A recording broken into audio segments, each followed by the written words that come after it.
thank you for watching this special presentation by QUTV. By the students, for the students.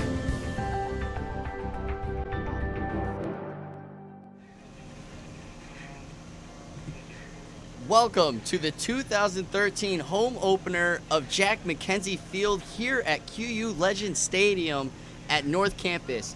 Sitting in with me commentating today is my partner, Andy Martinez. Andy, how are you feeling today? I'm feeling good. It's a beautiful day out here for some soccer. A good day to open the season.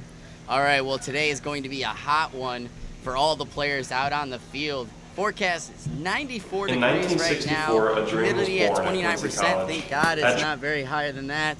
Game time is set for 7 o'clock, about 13 minutes from now. Now, how do you think the weather is going to affect the play today? I think we're going to see a lot of substitutions here at this game. Keep a lot of players fresh, keep them hydrated, get them some water a lot, and you just keep them fresh, keep switching them in and out. Yes, and that's going to be a big thing, especially with the new field. This is an all-turf field. The speculation was supposed to be completed next year, but a huge donation made it done this year. QTV's John Dvorak and Randy Swope actually sat down earlier this week to see what it took to get this field completed. In 1964, a dream was born at Quincy College. That dream was soccer. It all started at the old Q Stadium about 5 blocks north of the main campus. It had a real vibrant atmosphere with its stone walls and stadium seating. It was also a dual-purpose field that was primarily used to play baseball and was modified for soccer. This went on until 1977 when the soccer field was moved to North Campus, which is further north on 18th Street. 1978 was when the new field hosted its first game. At the time, the stadium was top of the line that outshined all other similar fields in the division. However, the field fell into disrepair since the mid-1990s. This led to the decision that a reinvention of the field, thus the creation of Legend Stadium. Legend Stadium is going to be built in 3 stages. Phase 1, which has already been built, includes a new state-of-the-art synthetic field and prominent recognition of coaches Longo, Francoeur, and Postleon. Phase 2 includes the building of a walkway honoring all of the national championship teams, an arched entrance with a red stamped concrete walkway and a black fence to go along the new landscaping. The final phase includes the addition of a brand new press box, concession stand, conference space, and a team film room. The 2014 season will coincide with the 50th anniversary of the men's soccer program and the 30th anniversary of the women's soccer program. Over the many years, the great number of athletes have inspired the creation of this new field to commemorate the people who helped build the program from the ground up. The Quincy University men's program has 11 NAIA national championship wins under their belt, along with 2 national tournament wins in 1998 and 2010. The women's soccer team has 6 NCAA national tournament wins and was in the NCAA Final Four twice. These achievements will help pave the way for future legends to be made here at the new stadium. And now we leave you with footage of the building of the Jack Mackenzie Field. And here is a time-lapse video courtesy of WGEM's Jim Lawrence showing the completion from the starting all the way till it's done. This was actually a very big improvement for the QU soccer team, Andy. Yeah, I mean, it makes the ball a true roll every time. There's no bumps in the ground, and it just makes it a clean surface to play on. Yes, and this is a great thing. But now let's start to look into the team players that we have heading into today's matchup. Now, we look at last year. Last year was a very big year for Coach Carpenter. His first year, finishes second, goes into the NCAA tournament. But now, who's going to be a big factor heading into this year's game? I mean, I want to take a look at 2 players. First of all, Chris Garelia. So it's redshirt junior this year. He's a defender. He was a second-team All-American. He was the rock in the back, and he comes back this year. And he's going to be hungrier than ever, leading that strong unit, all 4 returners, and he's a big returner. And you look at up top, we look at Jordan Roberts. He's a forward. He was second-team All-Region, and he's the returning goal scorer. He's a big returner for the team. And I actually got a chance to sit down with the players, and I got a chance to see what they want this season, what their outlook on the season this is. The Quincy University men's soccer team experienced one of the best seasons in program history. reaching the NCAA tournament for the second time in program history. Quincy lost in the semifinal of the Great Lakes Valley Conference Tournament to the University of Missouri St. Louis. The Hawks lost to Saginaw Valley State, the eventual national runners-up, in the second round of the tournament, after 2 overtimes and 9 rounds of penalties. The Hawks were anchored by a defensive unit that only gave up 13 goals in 20 games last season. Anchoring that defense was redshirt junior Chris Garvaglia, a second-team All-American choice by the National Soccer Coaches Association of America. The accolades are nice and everything, but a lot of that is due to the guys around me, and we work as a unit, and our defense, the whole team, the whole 11 guys work. So a lot of that is due to them as well. So I don't think anything's going to change. I think we know how to play, we know what's asked of us, and we know what it takes to win. So I think we're going to be a strong unit, and we're going to work together, and the accolades will come, but ultimately it's the team winning is what's most important. The team returns a strong nucleus, having 8 returning starters. Offensively, junior Jordan Roberts had 8 goals and 6 assists last season and was named to the All-GLVC second team and All-Region second team. Just got to go out and score as many goals as I can. Hopefully I can get more than last year. But I think I take it as a compliment as if I'm seen as the offensive threat, so I'm happy with it tonight. One key new face is redshirt junior goalkeeper Drew Duncan. Duncan started 7 games last season and will be the Hawks' full-time netminder this season. Drew's a great goalie. He got time last year. He split games with our goalie from last year, DJ, and we have the utmost confidence in Drew. Great player, very confident in his own right, and we're really confident in him. Having had their season ended in such heartbreaking fashion, the Hawks have high expectations on what they can accomplish this season. I just think it gives us motivation, to go one step further this year. Hopefully we're looking to win the national tournament, but losing last year just gives us more motivation to carry on and go further this year.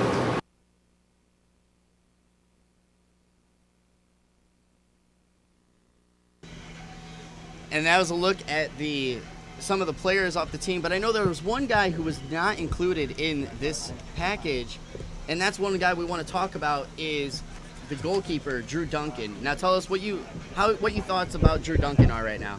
Well, he started 7 games last season. He had a 6-0-1 record, 1 tie. He had 19 saves on the season. He only allowed 4 goals in those 7-game stretch. He's a big returner because DJ Lambert got the nod most of the season last year, and he's graduated. So now it's all on Duncan's shoulders. So now it's important to see what he can do this year. All right, and now let's talk about the team that they're actually going to be playing, which is Southwest Baptist Bearcats. Last year they had a record of 3 wins, 12 losses, 1 tie, and they're actually have 2 losses on the season so far, 0 goals in 2 games. And they're picked last to be in their conference. How do you think the matchup is going to fare today?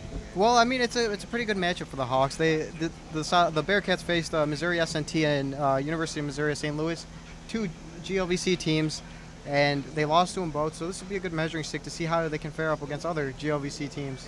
Yes, and then with their team, they also are returning their leading scorer from last year, Caleb Romero, number 10. Now tell us a little bit about his statistics that he had last year. Well, he was their leading scorer, leading point getter. He had 7 goals and his assists. He had 2 game-winning goals, and he had 22 shots on goal. So a lot of their offense is going to be going through him, and the Hawks will really have to keep an eye out for him.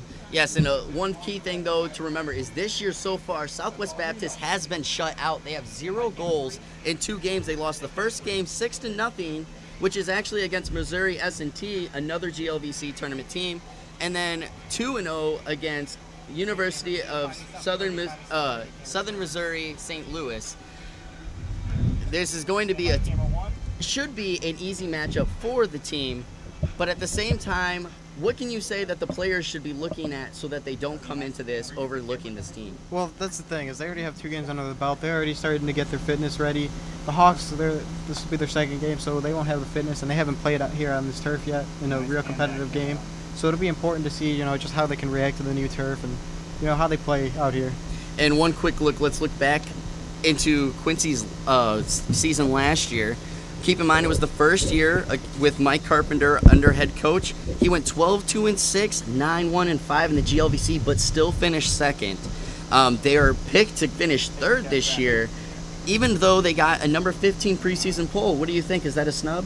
I don't think that's really a snub. I mean, you look at the two teams that were ranked ahead of them. Rockhurst is ranked top 5 in the nation. So, I mean, that's one team that you got to look out for. And, you know, the whole conference is tough.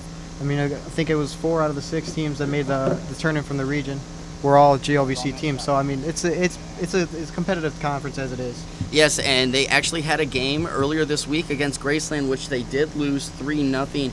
What did you think looking at the stats about that game? How did they play? I mean, really, we didn't really get to watch anything, so we can't judge too much. But, you know, they outshot them. So from everything that the stats say, they were the better team. But, I mean, you know, sometimes that's how soccer rolls. Yeah, you did say with the shot selection, QU did outshoot them 8-7, but they were unable to get a goal off. And we talked about Drew Duncan earlier, did get 4 saves on it. So let's take it to the field as we do the national anthem.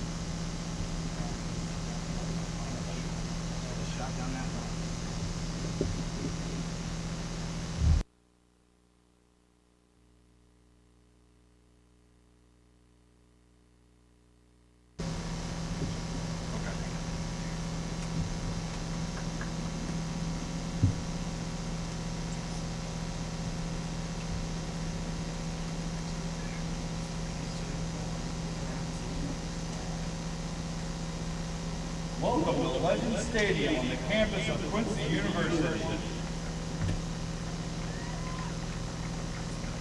Tonight's non-conference matchup is between the Southwest Baptist University Bearcats and your Quincy University Hawks. Quincy University and the Great Lakes Valley Conference encourage and promote sportsmanship by student athletes, coaches, and spectators.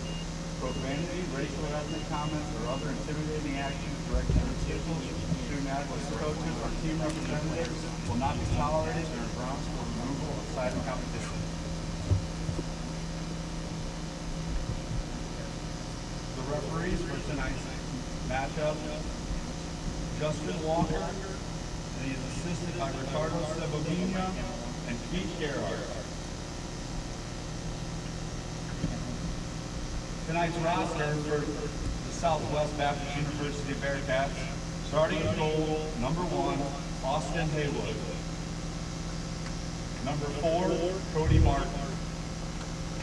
Number 5, Nathan Fraley. Number 7, Justin Schaefer. Number 9, Matthew Schaefer. Number 10, Caleb Romero. Number 13, Bradley Stillwagon. Number 14, Colton Harden. Number 21, Garrett Gibson. Number 25, Jason Hazard. Number 26, Billy Simon. The Bearcats are coached by Chris Dinwiddie and he is assisted by Rick Odell. And now your lineup for your Quincy University Hawks. Starting in net, number 25, Drew Duncan. Number 3, Ethan Gunberlow. Number 6, Giovanni Ducai. Number 10, Justin Ortenau. Number 12, Tim Barrow. Number 14, Jordan Roberts. Number 16, Jake Bond. Number 17, Ryan Seifert. Number 18, Chris Garavaglia. Number 21, Steve McEnany. And number 23, Eddie Ragsdale. Your Hawks are led by head coach Mike Carpenter and is assisted by Jack Higgins and Sean Hughes.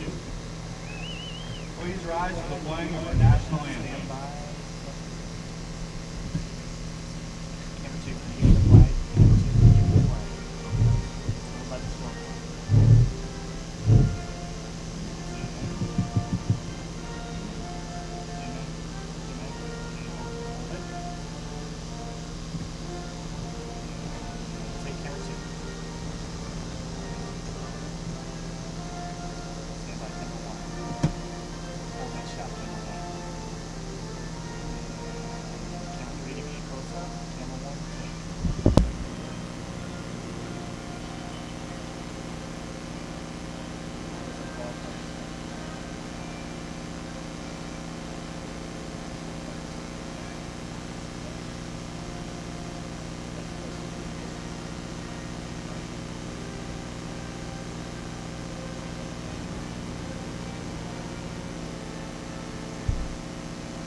here we go. It's going to be the starting of the season here at Jack Mackenzie Field at QU Legends Stadium. Right before we talked about the team a little bit before the game, but let's go look at who are your key players and what are you hoping to see from the team in this game? Well, I want to see how the team operates offensively. I mean, last game we mentioned they outshot Graceland University 8-7. We want to see if the strikers, Giovanni Dokic, a freshman, and Jordan Roberts, the junior, if they can find the back of the net. That'll be key for the Hawks this game.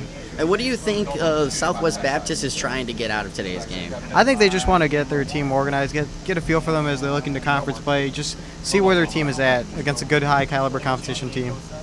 Yes, so today should be a good game. We're just trying to get the game about to be ready. Looks like QU will have it at half. It's just going to be exciting to start the matchup here.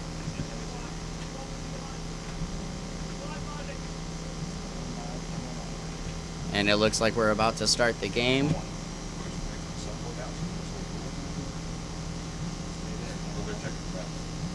It looks like they're checking the nets to make sure that they are secure before we start this game. Now, we've already talked about some of the key players, but let's talk a little bit about Drew again. You said, he didn't get a lot of nods this year. What do you think his mindset is going into this? I mean, I think he's a little bit more confident last year. I mean, when you're playing and you're not the guaranteed starter, you always play with a little chip on your shoulder. But this game, he can look and he doesn't really have a threat of losing his starting job. Yeah, that's a very true statement. But here we go. We started the game. Already a throw in for Southwest Baptist as they toss it in. And here we go. The QU gets possession of the ball and they pass it back. As they're going to cross it up here, up to Giovanni Doka. Here they cross it up to the field. Still ball in play as they go pass it over. Now, what kind of play style does it look like the QU is going to have tonight? I mean, I think it's the typical Mike Carpenter team. They're going to try and work the ball around in the back and then, try and switch fields, try and get the opposition back on their back heel, and just try and confuse the opponents a little bit. Yes, that seems to be a good point. The Southwest Baptist has the ball. They're surrounded, it looks like, and there you go. QU gets possession of it as they move it over. And as we mentioned, here we go. They start off on the left side and they bring it back to the right side, and they switch it back again to the right side. It's just a simple switching back and forth to catch Southwest Baptist wrong-footed. Yeah, an easy stop by the goalkeeper there. He's just looking for a good placement. He boots it out up to QU's possession. A little miscalculation there with the header as they pass it over. It looks like Southwest Baptist is going to get the ability to move the ball around. They just got to work on trying to keep possession with it as they go. Yeah, I mean, the first 10-15 minutes are going to be important for QU. They just want to get the feel for the opponent, just where they're at. I mean, usually with a team like this, and Jordan breaks away. Here they go, number 14 go. Oh, and then a good stop by the goalkeeper, but he gets another, and there he goes. First goal of the game. Jordan Roberts puts it in the back of the net. It was a beautiful ball sent through. He played through, and first shot wasn't the best, but he followed through, just like any good striker would do. Yes, it is good that he did not give up on the play. A person with a little less experience might have just stopped after the first stop there, but he was able to keep going and get the ball back into his possession. Yeah, usually you see a lot of strikers when they take the first shot, when they're one-on-one with the goalie, they like to watch their shot and admire, just watch it go into the back of the net. But Jordan was smart. He followed through on the shot, and he was able to put it away. Yep, and now QU's already got the ball right back as they keep moving the ball around. It's some good footwork there, but Southwest Baptist gets the ball over now. And they just, they're trying to work the ball around as they want to try to get a counterattack possession here. And as you see QU, they're pressing high. The back four usually would stay back a little bit farther back, but they're staying up really high, forcing them into making a play right away. Yeah, that's a very good point. Maybe an example of the team having a little more confidence in this game. And then there comes up another one to Jordan Roberts. And there's goal number 2. And again, another ball sent through from the defender, and he just went through and beat him and beat the goalie again one-on-one. This time, first shot was good. Now we've seen in the previous game, or we talked about in the previous game, they had 8 shots but no goals. So far, 3 shots, 2 goals. Could it be the difference in competition, or is it just, their second game and they got a little more confidence under their belt? Well, I mean, I think it's a little bit more confidence on the belt. I was at practice earlier this week, and they focused a lot on practice, the strikers on finishing, and you could tell right away on one-on-one breakaways they were able to put them away pretty comfortably, and that's big for the team. Yeah, and it looks like the QU's team they're very confident in their defensive work. As you said, they are playing with the back four pretty far up, unlike what you would see in most games, and they're moving the ball pretty well. Now, when we talk about their ability to just switch the field and cross it up, what are the player in the back trying to look for when they go to send these deep crosses? The important thing is the other players, the other 10 players on the field. They got to be making the correct runs, and just so that the defender has a target. As you see right here, you had a forward making the run, unfortunately offside, but there's always constant movement, and that's important in this offense. Yes, it was offsides, but again, another look to cross it back up. Tim Barrow was actually kind of open on our side of the field, just was not spotted there. And there you go, Southwest Baptist, or actually QU looks like they're going to get in possession again. Here they go, they crossed it up. And there he goes, number 3, tries to get around the goalkeeper, but the goalkeeper was actually able to slide out. That was Austin Hayward stepping out, stopping the guy, Ethan Vinverlo, from being able to shoot the ball. Hey, I think that was just a little overconfidence move by Ethan. I think he should have just shot it first time and not try to get too fancy there. Yeah, that's a true statement. But then here we go, Colton Harden moving the ball, passing it over. And when we're gonna look around, QU gets possession of the ball again as they pass it over to Tim Barrow. And that's one thing that the Hawks have not given Southwest Baptist. They're not giving them too much opportunity on the ball in the attacking third. Yeah, and that's going to be key this game. Yeah, that was a little far pass to Giovanni over there. Now here we go with Austin Hayward with a goal kick. He's going to try to look to get a spot open and pass the ball out. What do you think the mindset of Southwest Baptist is right now after giving up 2 really early goals? I think the big thing right now is trying to orchestrate a little offense. Probably get the ball upfield and try and get a shot off. That'll be big for the confidence of the team. Just being able to get a shot off, because right now the Hawks are playing relentless defense and stopping them in the attacking third. They're barely getting the ball past midfield, let alone into the attacking third. Yeah, and here you go. We got Jason Hissenor with the ball, passing it out wide. And it looks like it is going to be Q's possession throw-in. Quick throw-in over to Justin. Over back to Tim Barra. There you go, up to Giovanni. Right back to Ryan Seifert. Oh, but it's taken away by Southwest Baptist. Now, do you think with how QU played so far in this first half, are they going to be playing a little sloppy, being a little over aggressive, or do you expect them to continue playing their game? Well, I expect them to keep playing their game, keep looking to get more goals. I mean, Mike Carpenter, he keeps the team really well disciplined. I wouldn't see them sitting back too much. I would expect them to keep the foot on the gas pedal right here. Yeah, it looks like they're going to actually keep their foot on the gas pedal. Quick throw in right there, but a turnover to Southwest Baptist, but it's kicked right back out. So it'll be another throw-in. And that's one thing I've noticed is that as soon as the Southwest Baptist player gets in either corner, there's already 2 or 3 players from QU pressuring them, and that's big. You can force a turnover down there. You're in the attacking third, and it creates so many opportunities up top. And there you go. Pass it over to Tim Vera. And up to Seifert there. Stripped a little bit, tries to keep it from going out of bounds. Right back to Eddie Ragsdale. And then we pass it up to Steve McKinney. And there's a foul on the ball. Looks like it's going to be against QU. So Southwest is going to be able to have possession. And it seems like that's the only way that they've been able to stop QU from the attacking third right now, because they had a good amount of possession up there. And I think it'll just be trying to draw fouls or trying to stop them as best you can. Yeah, it looks like Southwest Baptist is, it looks kind of like their confidence is a little shaken, but as long as they keep working the ball around, it looks like they may be able to settle down and keep this from being a blowout. Yeah, that's the big thing right here. The next 5-10 minutes are big. Just try and limit the damage so you can start orchestrating your offense a little bit more. Any more goals, and it can get ugly soon. And there's a D-Pax down to Venverlo.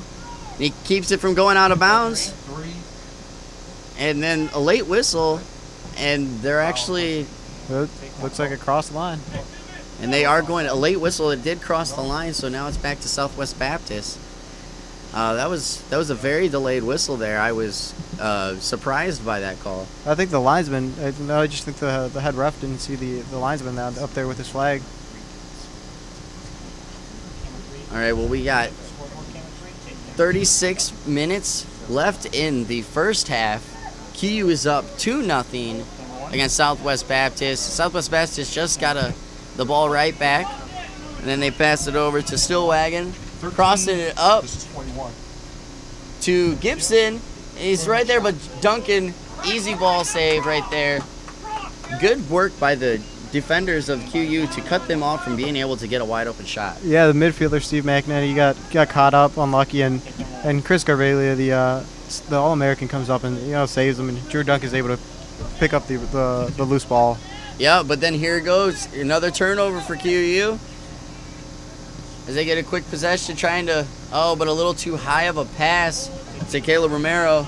And Tim Vera with the ball, passes it up to Jordan Roberts. There's a good look for Steve Seifert, but just a little bit too far. Excuse me, it's not Steve Seifert, it's Ryan Seifert. My apologies. Caleb Romero with the ball here. There he goes for the send, but Chris Cavaglia with the ball. Pass it up to Jordan Roberts. Here goes a little one-on-one, using a little footwork. Now, do you think he should have passed it off there, or was he doing the right decision going off into the corner? I think best case scenario, you would look for a passer, but it seemed like no one was making the run. It seems a little bit like you mentioned. Q's starting to get, and Jordan gets through, and it's clearance by the goalie. But like you said, it seems like the Q's getting a little complacent with their lead right now, which is not a good thing. I mean, it's only 2-0, and it's very early on in this game. All right, and then we're going to look down to Chairtye Boyd down on the field. Chairtye, how is the heat affecting you down there?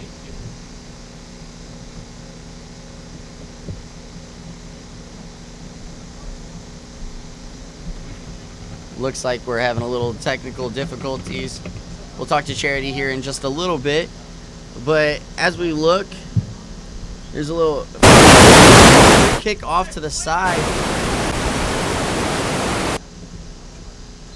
And it actually looks like it's just outside the box. And it was good header clearance from Southwest Baptist over to Chris Varlia.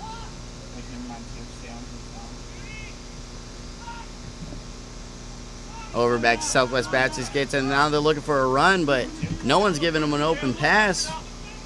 And there you go. QU's able to take the ball right back over.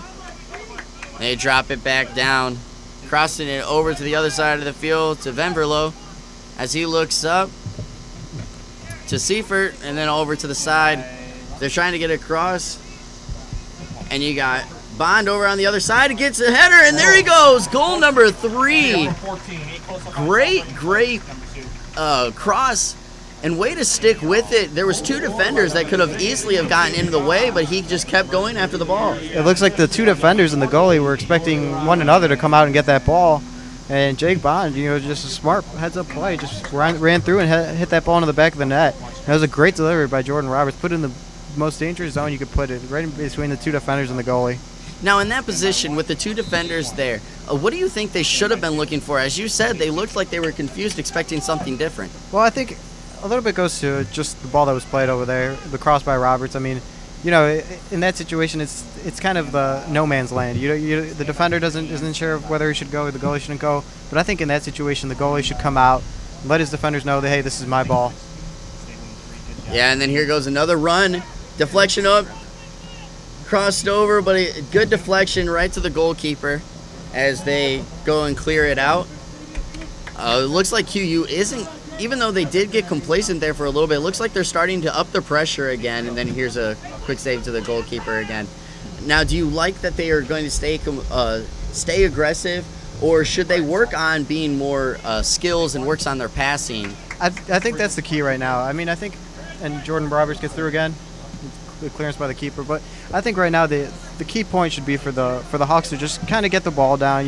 Get a feel for this field, get a feel for just what the season's going to be like. I mean, this is a good lead, and just play with the lead, because there's going to be a lot of times this season when you're going to be playing with a much tighter lead. So you should be treating this game like it's 1-0, trying to get another goal, but at the same time trying to kill some time and move the ball around. Now, you did say, as we talked about early in the broadcast, about the field being different than a regular field, and you said in there getting used to the field. How should they be able to get used to the field? What's the keys that they should be looking at? I mean, usually when you play on a grass field like they did last year and in previous years, the grass wasn't the best, and there was a lot of bumps and a lot of little knocks that the ball would take, and it would take a perfect bounce, and the ball might skip up to you, unfortunately. But now with this turf, the ball's a lot smoother. Every time you know where the ball's going to bounce. It's not going to bounce up to your head when it should be landing on your feet. Yep, and there looked like they were going to try to get another run, but a little too far for Jordan Roberts. And that's the key, just trying to work that ball. I mean, normally in a grass field, that may have taken a better bounce than, Jordan may have been able to get the end of the ball, but in this case, you just got to learn where the ball's going to bounce on this kind of turf. And a good deflection there by number 4, Cody Martin, not letting Giovanni be able to push the ball up on the field. And here they go, quick in, already back to QU. Little cross, but too far over to number 5 on the Basawas best, but it was a good slide tackle to get the ball away. Yeah, I think he kind of took a heavy touch on that one, and Ethan Bemberlow was almost able to run onto that one. Yep, and then here you go, Tim Vera out wide, looking for a cross in, able to cross it in, deflection, but the goalkeeper fumbles it. Well, there you go, they're able to clear it out. I think if I'm QU at this point, I'm starting to see the keeper. He's not got the surest of hands. I would take a couple of shots from outside, see how he can hold on to these balls. Maybe bobbles a ball and have a forward run up and follow through and knock it home. Just try and test the keeper a little bit more. Yeah, like you said, his hands haven't been the greatest so far. That was one of the first shots actually shot right at him besides the first shot of the game. And he's not able to get control of the ball. You might be able to get some rebound shots in there as they continue to work the ball around. Back out to Vera, but he is called for offsides. And, that's the thing. The shots he has faced have been one-on-one breakaways, which at the same time aren't anywhere near what a normal shot you're going to be facing. So I think it would be important for QU if you get a look from outside, just let one rip and hit it on frame. Yeah, that's a very good point, but there you go with a free kick crossed up to the field. Missed headers, but then he's able to go right back to QU's hands. Seifert pushing the ball up on the field. Over, crossed over, back down. Out wide to the QU player over there. And here we go as they continue to work the ball around. Now, as we are at 29 minutes left in the first half, QU is up 3-0. 5 shots to 1 shot on goal. But the 5 shots against QU have been pretty solid shots. No wasted shots for the most part. I mean, they've all been relatively on frame, and the ones that have been not perfect on frame, the keeper has struggled to maintain the possession of the ball. And there's another save by Austin Hayward there. I think in that situation you want to aim for the corners, and that's what you always want to do. Unfortunately, I think he got the cleanest shots off on that one and hit it straight to the keeper. Yeah, and we did talk about it. We want to test him, especially he hasn't been able to surest of hands. So kick it to the corner, make him do a diving save, make him work. Don't give him the easy shots there.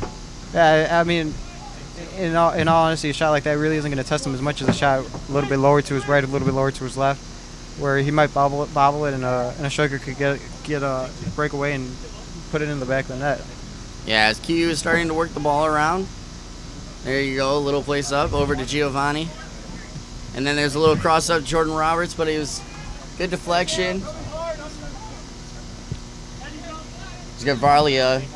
Goes out of bounds, and it looks like it's going to be a Southwest Baptist throw-in.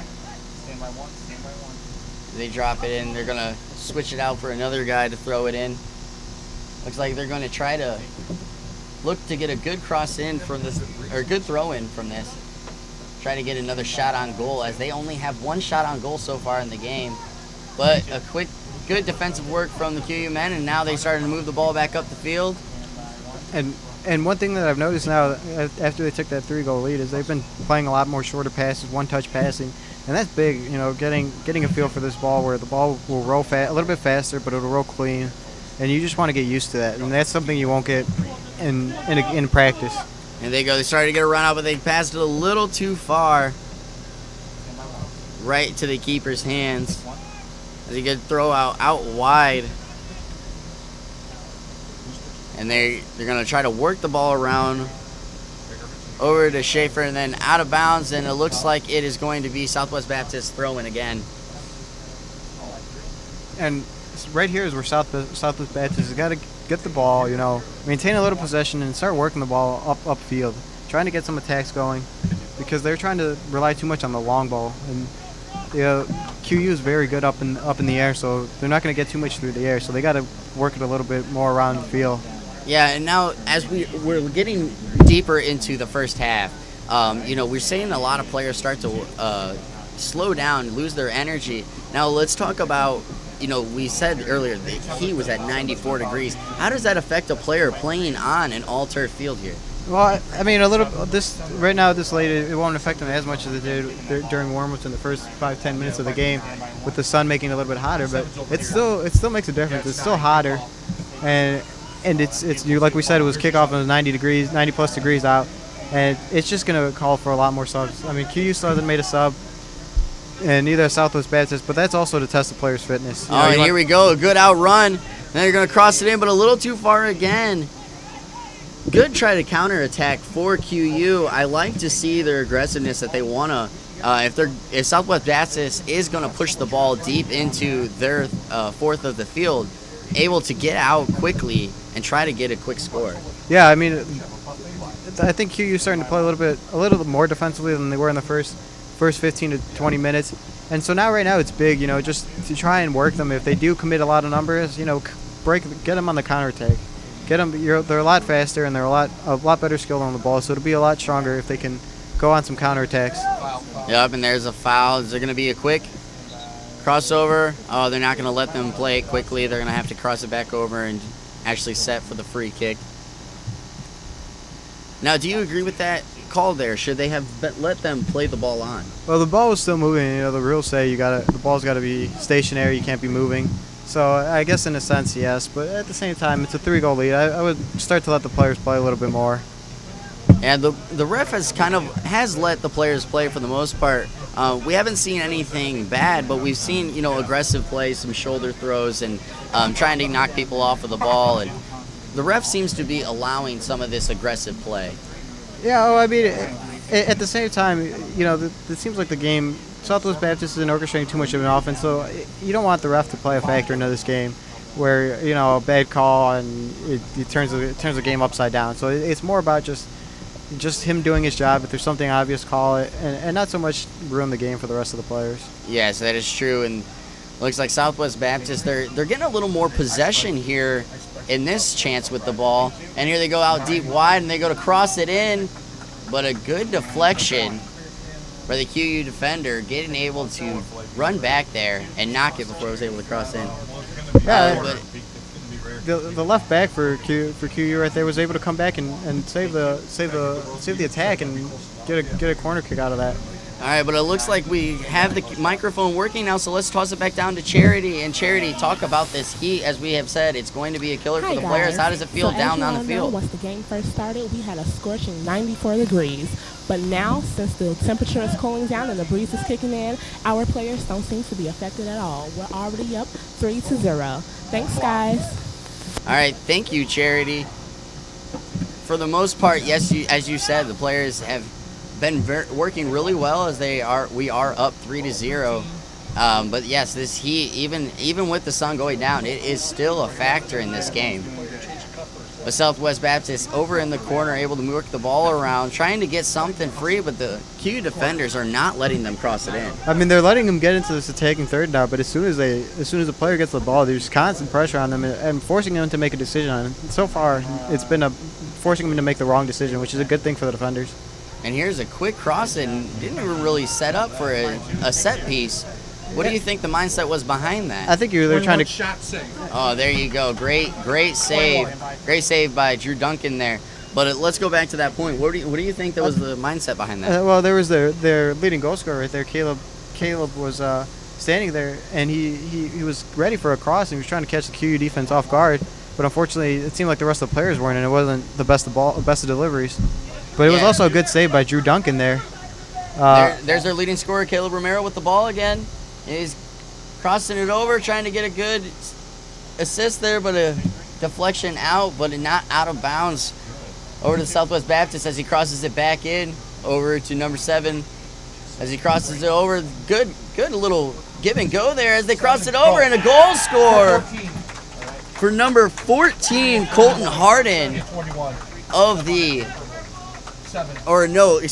number 7 on the score, Justin Schaefer, but an assist by number 14, Colton Harden. That was good work for them working that ball around. Yeah, that was a little one touch. You see a lot of the professional teams do it. They were quick give and go and caught the QU defense flat-footed, and unfortunately it was a good play shot. There's nothing Drew Duncan could do about that.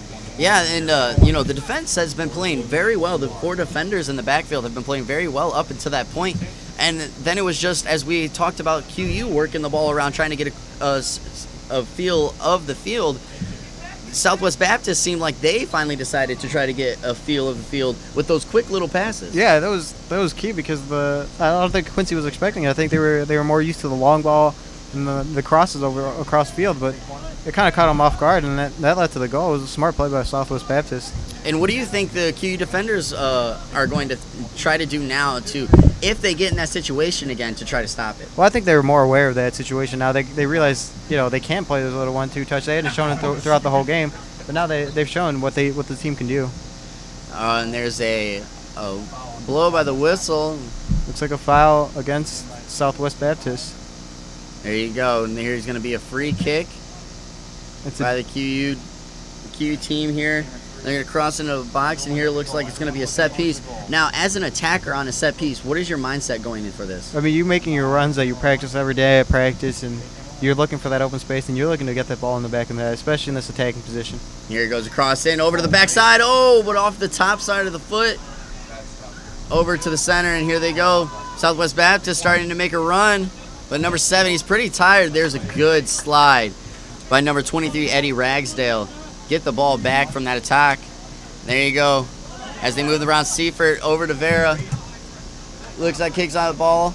And it is going to be Southwest Baptist ball throw in. Hey, going back to that set piece, that was a great ball sent in by the QU team, but it was just unlucky placement. It didn't seem like they were too ready for that play. Yes, and it was very good going to the back post. If the defender is caught looking, the back post is a very great place to go with the crosses like that. And if the attacker was a little bit more ready, it's 4-1 right now. Now it looks like it is a Southwest Baptist throw-in again, as they're about to throw it in. There you go, over to Caleb Romero, but he was unable to get a hold of the ball. And Garavalia passing it back over to Vera. And up right over to Seifert, and then he crosses it back over. A lead pass up to Jordan Roberts. Trying to look for a guy over, crossover. Oh, but he sent just wide and high of the goal. That was a great build-up play. Unfortunately, the finishing product wasn't the best. A great delivery by Jordan Roberts. Not the best of finish by Venverlo. Yeah, it was a great cross, as you said. Not a very good finish. But at least they are getting their crosses through. That is always a good point to take as they go in, getting ready to go into the halftime. Especially with the offense they play, that is a big way that they score a lot of their goals. Just through the air on crosses. That's just how their offense orchestrates, and that's good to see them being able to do this in this game. Yes, and as number 13 is bringing it up on the field, Stillwagon crossover. Chris clears it out as they try to move the ball around, and here he goes, starting to go to a lead pass. But they're going to slow it down. Oh, never mind. They're going to keep going. Ref is letting them play on. Hasn't had the whistle call yet. Good moves right there. And here's the crossover. Goalkeeper able to sure that one. And we said that his hands had been shaky early in the game, but that one he was able to secure pretty easily. I think the last few shots that have come to him, they've been relatively easy. He doesn't have to work too much for it. And I think that's the QU offense sitting back a little bit more. As you see, a lot more hands on the hips, a lot more tiredness, and I think this is when Coach Carpenter looks to start making a couple of more subs, especially with the heat. Yes, that is a very true point. But Southwest Baptist, they've been working the ball a lot more in these recent possessions, while QU they've been trying to see. It seems like they've been more doing the long runouts. Do you think that's going to play a factor later on as we continue to carry into this game? I think eventually the heat will start playing a factor, and eventually Southwest Baptist will have to make some subs, and that's when you start seeing the talent is when you start seeing the bench. Yes. And there's a lot of players that are on the bench right now for QU that. Oh, and there's a goal. They're right in the box. Crossover, but he sent tall. High over the goal. Garrett Gibson. Good delivery to him, but he was unable to finish on there. Didn't really make Drew work too much for that. Yeah, that was a great build-up again by Southwest Baptist. I think the QU defense is starting to get a little flat-footed again. Yeah, as we continue to look around, we got 16 minutes left in the first half. Score is 3 Hawks, 1 for the Bearcats. 17, who you got? As QU gets the ball out, and they look good defensive work for Southwest Baptist. We like to see, we want to see a good game, but at the same time, we want to see QU try to work this ball a little bit more and see what their offense is going to carry as they try to head into GLVC play. Yeah, and I mean, there's another non-conference game after this game, and a long ball sent too far for Jordan Roberts. So I think right now the key is, just try and get the ball moving. The game is pretty much well in hand right now, even though Southwest Baptist has been playing a little bit better. All right, and then here we go. We got number 5, Ben Oliver, coming in for QU. And it looks like 17, also Gaspar Mata is going in for Southwest Baptist. So now we talked about that we were going to start to see some subs, and there's 2 subs, 1 from each team. So we'll be able to see if this ends up becoming a whole for each team as they go in for their respective positions. And this is what I mentioned earlier is Ben Oliver comes on for QU, and he's one of the players that got a lot of starts last year and a lot of playing time last year. So although he's coming off the bench, it's not like he's a player that doesn't play much. He knows how to play, and he's out there. Yes, as you said, he was a big player last year, starting a lot of games there and taking up a lot of minutes. So it is a factor that he, is subbed into what was already a nucleus out there. But it is not going to be a big factor as he does have a lot of experience. Yeah, and that's a good thing for Quincy is that there's a lot of players that, although they come off the bench, they have a lot of experience, a lot of playing time.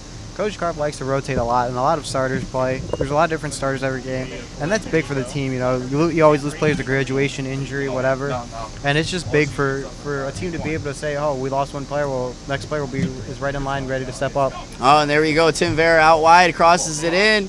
Jordan Roberts, a little miss, but right back to him. Third try, and the goalkeeper is able to save it. It was a good build-up play again by the Hawks. Just the finishing product wasn't there. It was unfortunate because Jordan and Ethan were there, and those are 2 strikers who have been finding the back of the net this game. Yeah, and before they had been able to, after they got that first or second chance of the deflection, they were able to seal it in. But there's three and unable to get it back behind the net. And here's Ben Oliver with the ball again as he works the ball around.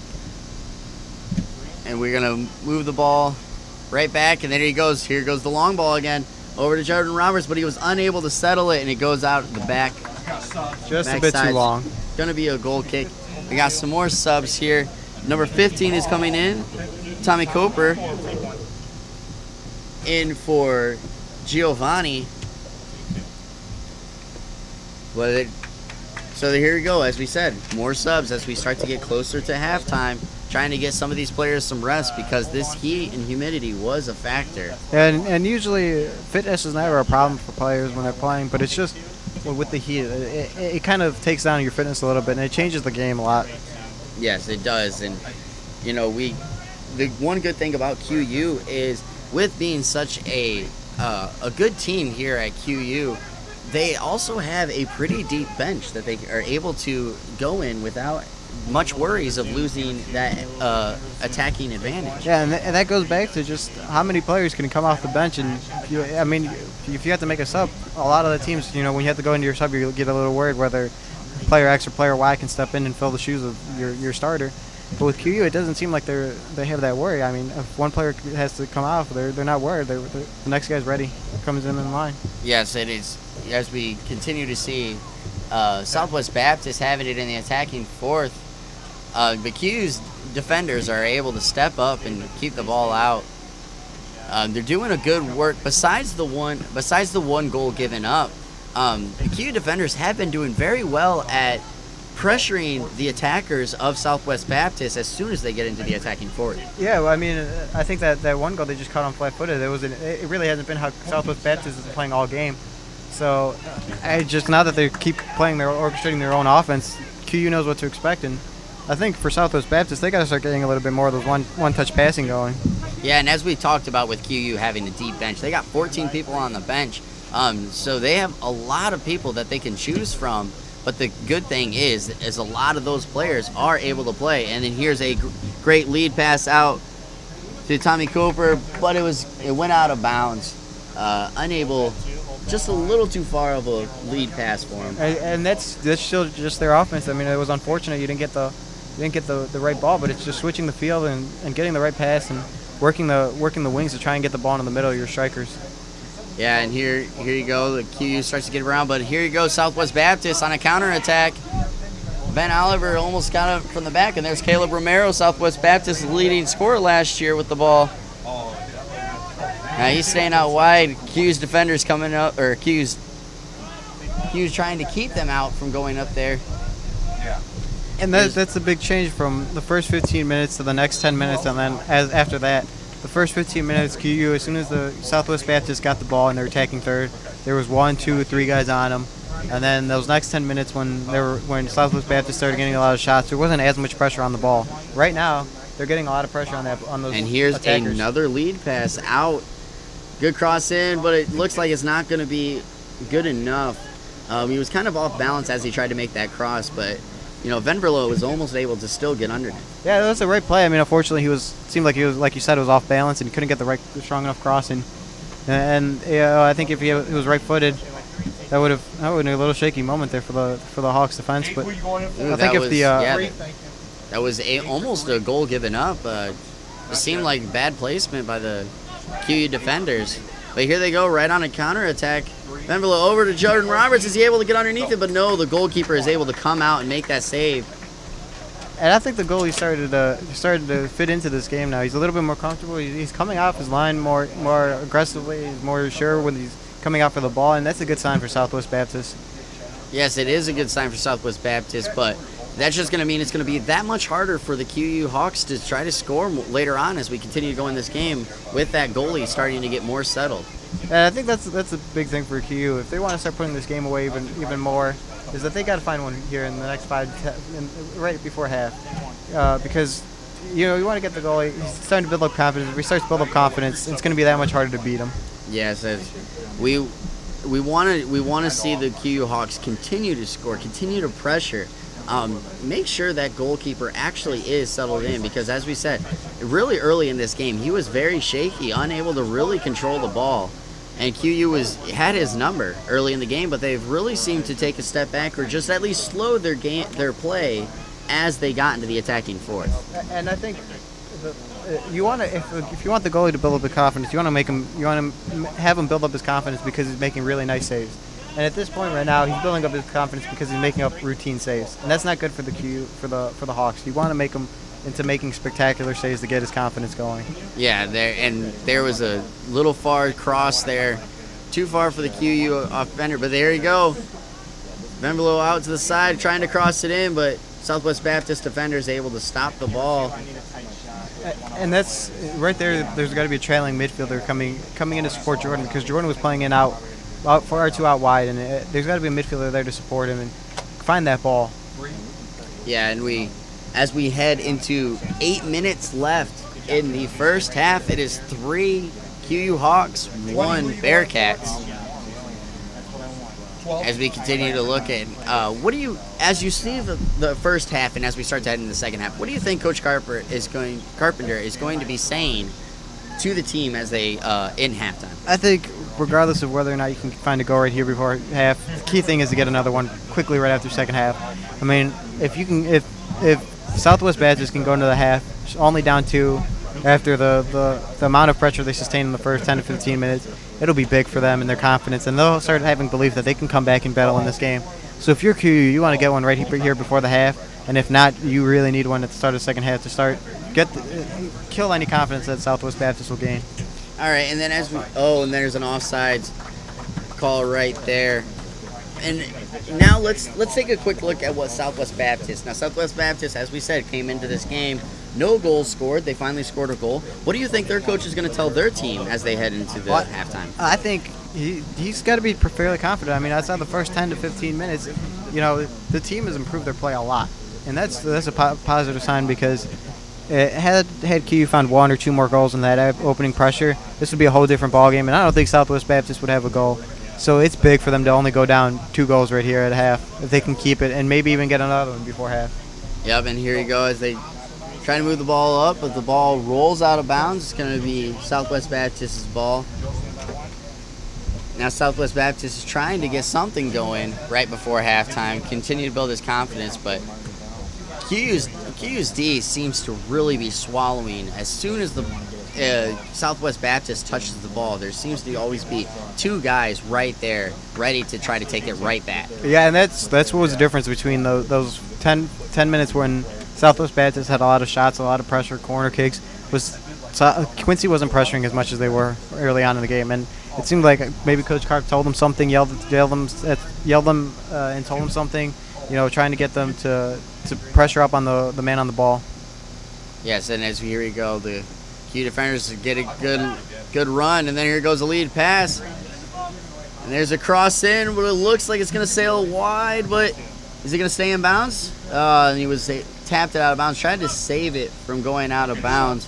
It wasn't the best of crossers right there. Yep, and then we got 2 subs here. We got number 20, Robbie Tays in, and number 8, Pete Condell coming in on the field. Pete Condell in for Venverlo. Venverlo has been playing very well. We'll have to see if Condell can able to keep up the pressure that Venverlo had. I think that'll be key, is seeing Tays and Condell. They were redshirts last year, so they didn't see the field last year. It'll be important to see what they can do in this opening home game. See where they're at skill wise for this Hawks team. And and as you said, they didn't see the field, so it is a good point that they're able to get in on these non-conference games, because once we head into GLVC play, it's going to be your solid players are going to be playing night in, night out. Yeah, and there's no easy game in the GLVC. There never is. And here you go, Jordan Roberts, good cross, but off the back foot. QU trying to continue to get pressure on the ball, but looks like Southwest Baptist is going to be able to get this ball out, but there they go. They're moving it out. I was very surprised that they did not try to clear it right away. I think they were trying to look for an outlet pass to get spring a counterattack, but I guess they didn't see. They don't have the advantage of us seeing the whole field, and that kind of frustrated them because they weren't able to orchestrate a quick counterattack. Yup, and then here we go. A good lead pass, but too far for the Quincy attacker. Oh, but then right back over. He's looking to cross it in center and then over to Ben Oliver. Oh, but straight to the Southwest Baptist defender there as they continue to bring the ball up the field. And there's Caleb Romero with the ball. He passes it out to Cody Martin as he brings it up the field. Quick little pass, but over to Ben Oliver. But not a good pass there. That was kind of a very weak pass. I think he was expecting his defender or his other midfielder to be there, but he didn't look. He just played it one touch, and it almost hurt him. Yeah, and there was a foul on the QU players, and here we go with Cody Martin going to take this free kick. Now, it looks like they're trying to set up for a piece over to try to get something on goal as we have 3:30 heading left in the first half. I think this is a good position, to try and get the ball up, and unfortunately it wasn't the best of deliveries. And the Q is able to clear and trying to spring a counterattack right here. Yep, and it looks like they were able to keep it in bounds. Southwest Baptist is still having it up in the attacking position, but now QU is able to control it. Over to Ben Oliver as he tries to find somebody, sends it deep. There you go, over to Jordan Roberts. He's going to try to get another shot on goal, and there he goes. Oh, just wide. Good shot. Way to try to keep the ball under control without trying to force something really fast there. Yeah, and I think the Southwest Baptist defenders were trying to look for a cross, and Jordan was smart and noticed that and brought it back in and got a shot off. He's looking for his hat trick easily right there. Yeah, that was, as we said, it was good that he was able to recognize what the Southwest Baptist was expecting and not follow through with that, because that just makes him more predictable. Yeah, and that's key for strikers. You never want to know what your move is, because then you're essentially useless as a striker. And there you go to bring it up, but Southwest Baptist knocks it out of bounds, and it's going to be a quick throw in for QU as they pass it back, crossing it over to Garvalia. And then he passes it right back as they're trying to find something to move the ball forward to Robbie Tays. Here it goes, and it's out right here into the press box. Yeah, and here with just under 2 minutes to go, I think the Hawks they realize they're not going to try and push too much up for a goal. Yeah, just try and go to the half with the score as it is. Yeah, it looks like they don't want to try to force something really quick here, because they don't want to try to get some kind of injury over an aggressive play with only a minute 30 left in the half. It looks like they're going to be pretty confident with their 3-1 lead going into halftime. And although it is only a 2-goal lead and Quincy is only up 3-1, it's really relatively, the scoreline doesn't ever shape the gap in talent between the two teams. I mean, so outside of the 5 to 10 minutes that Southwest Baptist maintained pressure, this game has been all about Quincy and just their domination with possession. Yes, it has, and there's been some bright spots for Southwest, but they've never really had a good long stretch of possession to really build something off of. Besides that, as we said, the really probably 5-minute stretch where they were able to get a goal. Yeah, and I think that kind of goes down to just the pressure and the skill of the Hawks in this game. Oh, it looked like they were going to have something for QU there, but Cooper was not able to get a good cross in for his team. There was a little bit of miscommunication. I mean, he sent the ball one way, and Jordan Roberts was looking for pass the other direction. And excuse me, that was Kerper there. Sorry, I mispronounced his last name. And there they go. It looks like they're going to try to get one more run out, but too far, straight to the goalkeeper. There's 10 seconds left. It looks like we're going to go into halftime with the QU Hawks 3, Southwest Baptist Bearcats 1.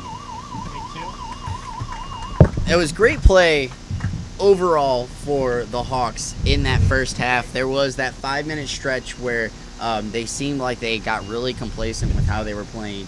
How would you judge their first half performance? I would be very, very pleased with the Hawks' performance if I'm coached by Carpenter. I mean, outside of those 5 to 10 minutes, it wasn't the prettiest in those 5 to 10 minutes, but the Hawks, they orchestrated their offense. They worked the ball around, and they found the crosses that they needed, and that was key for them. Yeah, and we talked about, they were able to move the ball around. But as we go to head in to the halftime, who do you think was a great key player in that first half? I mean, you can't look at any other player than Jordan Roberts in this game. He had 2 shots, he had 2 goals, and then he had the 1 assist in this game so far in the first half, and that's big for him. And in the second half, he's not going to be subbed out because he's going to want to try and find his hat trick. Yeah, and he was working the ball around. As we said, going into the last shot that he had, he was able to read what the Southwest Baptist was expecting and able to counter it. Yeah, and that was key for the Hawks defenses. And he's not just a one-way player. He's not predictable, and that's gonna Southwest Baptist is gonna have to adjust to that. When he gets the ball out wide, is he gonna cut in and try and find the shot, or is he gonna try and go out and try and get the ball sent in? So that'll be big for them. All right, and I know we talked about this heading into halftime, but what do you think Coach Carpenter is going to be telling his team coming into this halftime speech and what he expects in the second half? I mean, I think the big thing is the first 5 to 10 minutes is you got to try and find a goal, because if Southwest Baptist can go those 5 to 10 minutes without conceding a goal, then that gives them a lot of confidence, and they can start getting belief that hey, you know what, we can battle back in this game, and that's going to be big. Is if you can get that goal, make it 4-1, essentially cut them off the game. That's big for the Hawks. And then now let's look at Southwest Baptist. They came into this game wanting, as we expected, to be pretty much a blowout. But going into halftime, it's 3-1. For that 5-minute stretch, they were able to work the ball around. What do you think the coach is going to be telling his team going into this half? I think he's definitely telling them, hey, let's try and get the ball upfield and get a couple one touches, one touch passing going, and you caught the Hawks flat-footed, and if you could do that again, hey, you never know. You can find the back of the net once again. Yeah, and we got some of the stats here right in front of us, and we got Jordan Roberts 7 shots on goal. The rest of the team combined has 3. Yeah, and that just shows his offensive prowess right now. I mean, he was the leading goal scorer returning, and he wants to be the leading goal scorer again, and. He has no problem with having pressure on him, as we mentioned in that opening segment. He wants it. He feels no pressure. All right, and we will have more coverage of the home opener here at Jack Mackenzie Field at QU Legend Stadium. More after we take this short QUTV break.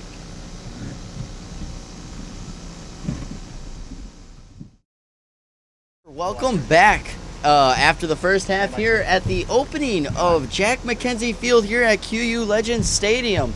Standing by is Chairtye Boyd with Coach Mike Carpenter. Chairtye, please tell us what Mike has to say. Thanks, guys. I'm here with Coach Mike Carpenter. Hi, Coach. So tell us, how does it feel to be here at the new Legends Stadium for the first official game? Oh, we're real pleased with it. A lot of people have put a lot of effort into helping us fund this, a lot of work to raise the money, a lot of work to get the logistics done of it, and we're just extremely fortunate, and the guys are really happy with the upgrade in the facility.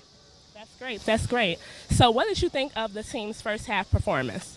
I thought we started all right, created a lot of chances, maybe could have finished a few more, you can always say that. We might not have been at our best the entire half, and now we have to kind of try to bounce back and put together a complete 45 minutes here. All right, well, that's all I have for you. Thanks for your time, Coach. I appreciate it. Nice meeting you. Thanks, Chairtye.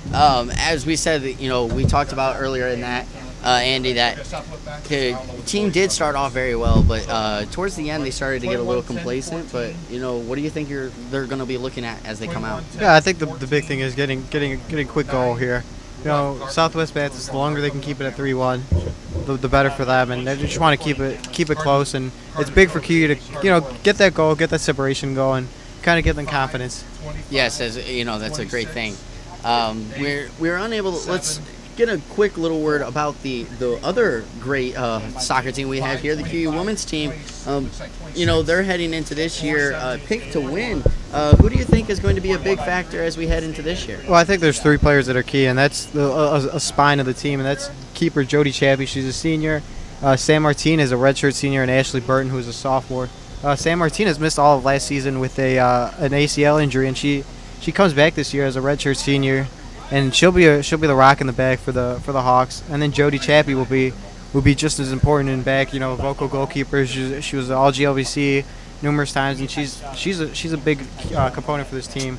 Yeah, we look at her record last year was 11-3-2, so they'll be relying on her seniority to really anchor down the team this year. And then lastly, you got to look at Ashley Burton. I mean, she was the GLVC freshman of the year, and she comes back with more experience as a sophomore, and she'll be big for the Lady Hawks this year. Yep, and here we go. We started the half, and already QU pushing the ball up, trying to get something going for the team. And looks like it's going to be a shot out of bounds. Looks like a corner kick attempt for the Hawks. From our viewing point, we were unable to see where the corner kick, but as soon as the ball gets crossed in, here it goes. It looks like it's about to get crossed in right now, and a good run in, but good clearance. But here you go, good shot, 21, but he sent it wide, hit it off the inside of his foot. But you know, a good bounce right to him to try to get another shot on goal. Yeah, he didn't get the cleanest of shots on there, but I mean it's important, you know, keep him honest, you know, make sure Southwest Baptist always has someone marking the player making the run in. Yes, and here we go. We as the goalkeeper, Austin Hayward is going to try to take the ball out over to number 9. And there you go, QU getting in possession again. They kick the ball back to number 23, Eddie Ragsdale, as he looks to get it out more wide. And here we go with the Hawks. They get it. Good shot on goal by Caleb Romero, sent it just high. That was, bad passing by the QU team, but a good try to turn for Caleb Romero there. Yeah, I mean, it was a sloppy giveaway by the Hawks, and that's the last thing you want to do here is you don't want to give up a goal, especially this early on. Give Southwest Baptist some confidence. I mean, if you're QU, you want to be putting that pressure upfield. Yeah, and we talked about the first 5-10 minutes of this half is going to be a big factor for the Hawks, and we want to try to get a goal to assort our dominance again, but you don't want to turn around and give up a goal and give Southwest Baptist that feeling of that they have a chance to win it. Yeah, exactly, and that's the thing is it seems like the Hawks haven't gotten too much of the ball and not taking through these first couple minutes, so it'll be big for them to be able to get the ball upfield. Right now was unlucky on an offside to Giovanni, so it'll be big for the Hawks to be able to get the ball upfield and orchestrate some of their offense. Yeah, and here we go. We had early the Hawks getting up right as we started after halftime, getting on the offensive edge, and there they go trying to do it again. But Southwest Baptist, besides that turnover, really haven't controlled the ball here in the second half. Yeah, I mean the Hawks' defensive pressure again they're right up on top of them, and they're not letting them get too much space on that ball. I mean that shot that they got was a little bit of luck. I mean it was a bad pass by Quincy defender. Yep, and here you go. We got Cody Martin going to take it out of bounds for the throw-in. And a yellow card has been issued to a Hawk defender. A yellow card issued to Eddie Ragsdale. I did not see what that was for. I saw him talking to the ref afterwards. I'm not sure what exactly happened. Yeah, I did not see the yellow card there. It could have been a bad play, or it could have been talking too much or something along those lines. We were unable to see that. Yeah, I mean I think he was just talking. He was just hit off. He was talking. He got hit. I mean I wonder if there was some contact, and I guess it was a delayed yellow card. I don't know. It was kind of weird. And here they go. Southwest Baptist getting the attacking position, but QU able to get the ball out. It seems like QU is very disorganized right now. I don't know what seems to be the problem here. I think they're sitting back too much. A lot of their offense right now is going for Southwest Baptist is going through Caleb Romero. I mean, he's getting the ball. He's making passes and he's finding the open man, and that's big. And here you go. They tried to get a counter attack for QU, but a good defensive pressure. And there you go. Caleb Romero touching the ball again. We've been hearing his name a lot. Though he hasn't put the ball in the back himself, he's been doing a lot of, as you said, the offense has been really facilitating through his feet. Yeah, he's been playing a creative, and there's a goal, a cross in by number 5, Nathan Fraley, over to number 21 and doing the Superman pose there. I don't know if that was a stab at Jordan Roberts. I think he was a little mockery to what Jordan had celebrated a little bit earlier with his second goal. Yeah, and now there we go. We talked about we did not want to give up a goal in this first 5 minutes, and Southwest Baptist was able to convert. And you saw them right away, the confidence they were going. They got them pumped up. They have a lot of momentum right now, a lot of adrenaline, and we got to see how the Hawks can respond. Right now, they need a goal. They can't give up another goal. They need to find that back of the net right now, just in order to be able to calm them down. All right, and we talking about at the beginning of the half, Southwest Baptist had not really had possession of the ball, and QU had been really on the attacking edge. And then here we go, and now that Southwest really started to control the ball, they're on their attacking half of the field, basically for the last 3 minutes straight. Yeah, and it's not a good sign for the Hawks. I mean, you're on paper, you're technically the better team, and you should be orchestrating. You should be dominating this play.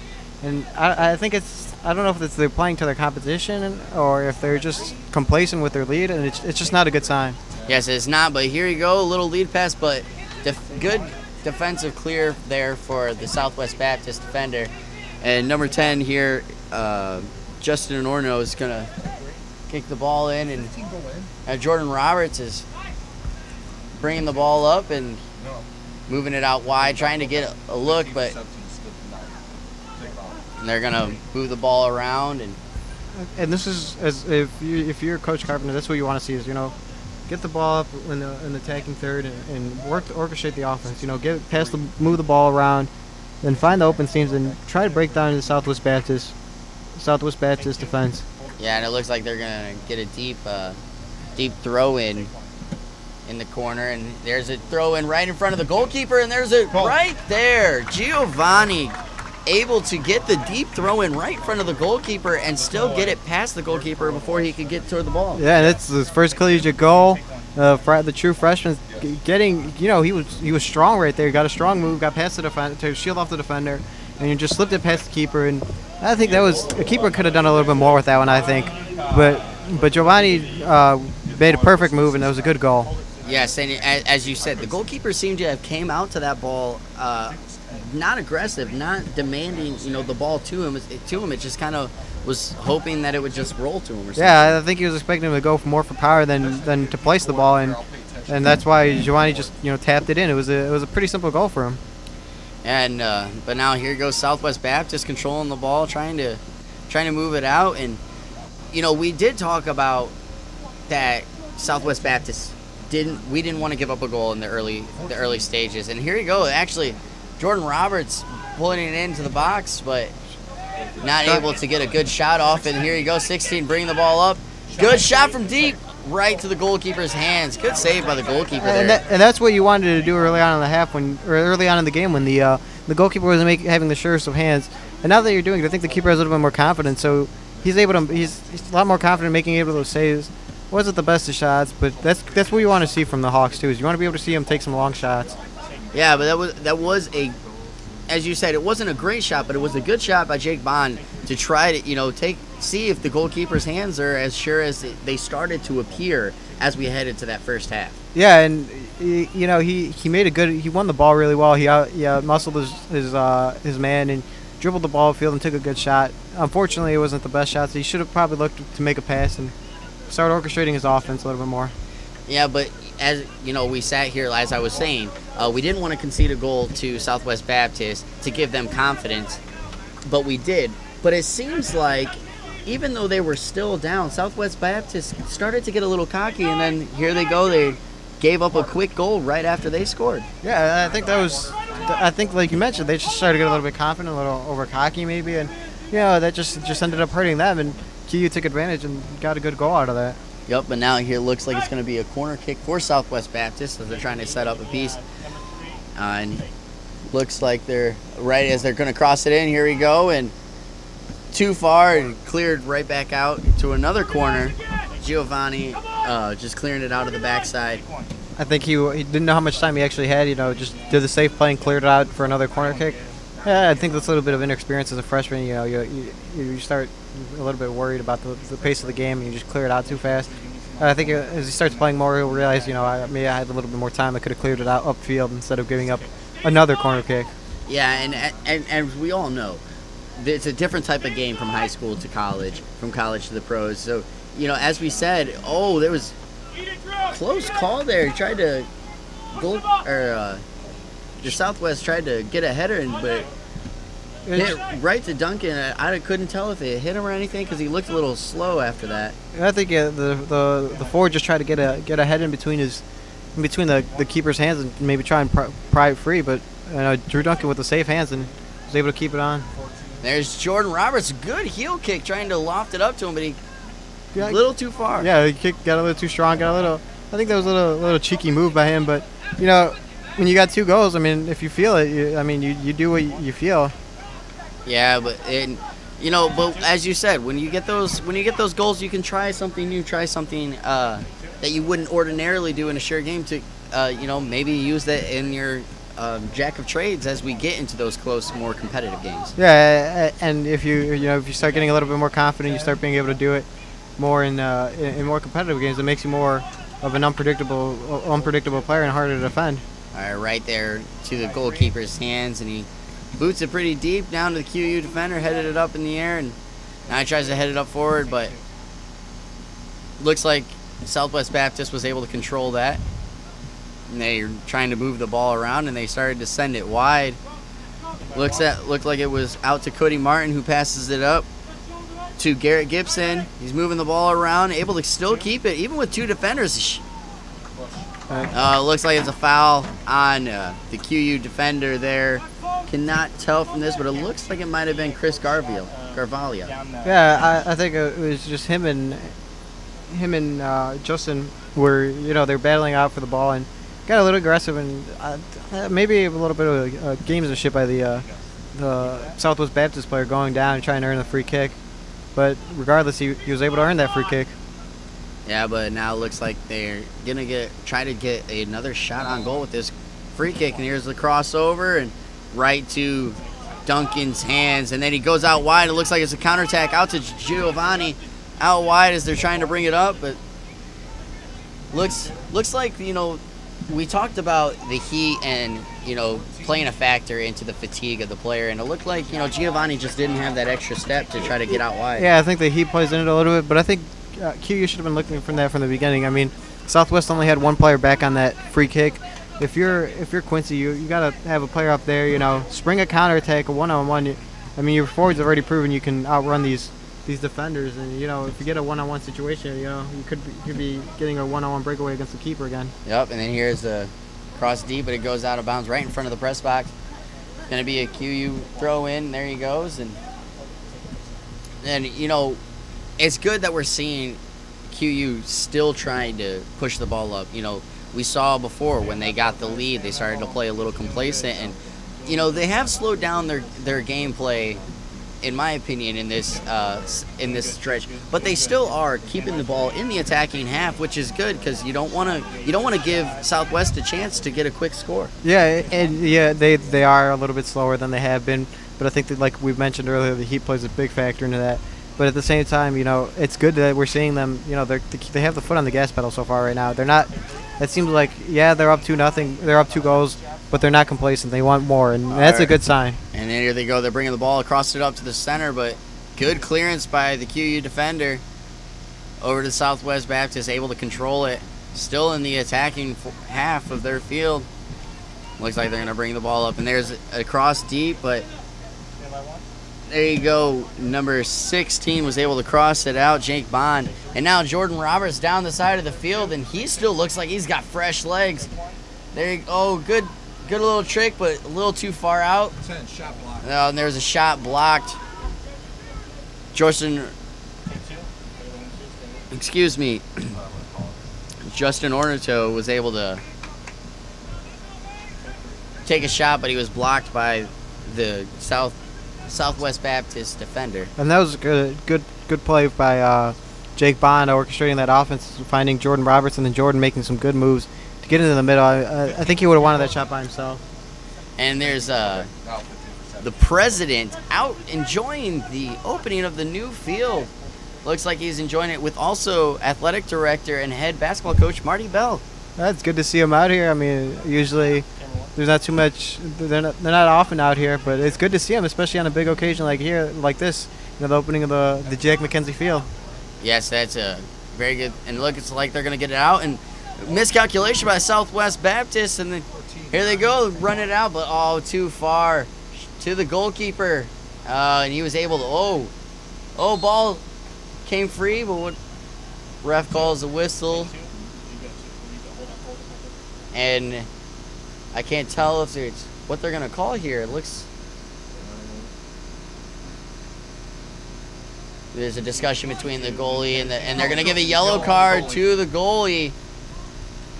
Austin Hayward get the yellow card there. I think he called the push on Jordan Roberts after the initial foul by Roberts. That's how I want you to do it. If you see a shot, you may follow QU. Jordan Roberts, he made the contact on the keeper and the keeper retaliated. And like they say, the reaction always gets the punishment. Yeah, and you just see that in that situation, the goalkeeper should have just stayed back. He knew he got the free kick and was going to be able to bring the ball up the field. But tempers flare, especially when you're losing. Yeah, and especially as a keeper, you're the last line of defense. You're a team's team safety net, and just. Probably frustration. Giving up 4 goals, and this is to be the 12th goal on the season. It can get frustrating for them. Yeah, and Seifert trying to get a header up the field there, but it was sent it wide out of bounds. Now Southwest Baptist, they're down, but they have been moving the ball up into the attacking half a lot this second half. What does QU got to do to try to keep them from getting so much in the attacking pressure? I think the key for QU so far has been is that they have let them come into the attacking third, but they really haven't gotten any shots outside of the goal that they got and the cross into off the quarter. They haven't really tested Drew Duncan, so I think QU's complacent with them, having as much of the ball as they want, as long as they're not getting any shots or any real offense, any real threats getting orchestrated. But do you think that's going to be a problem as we start?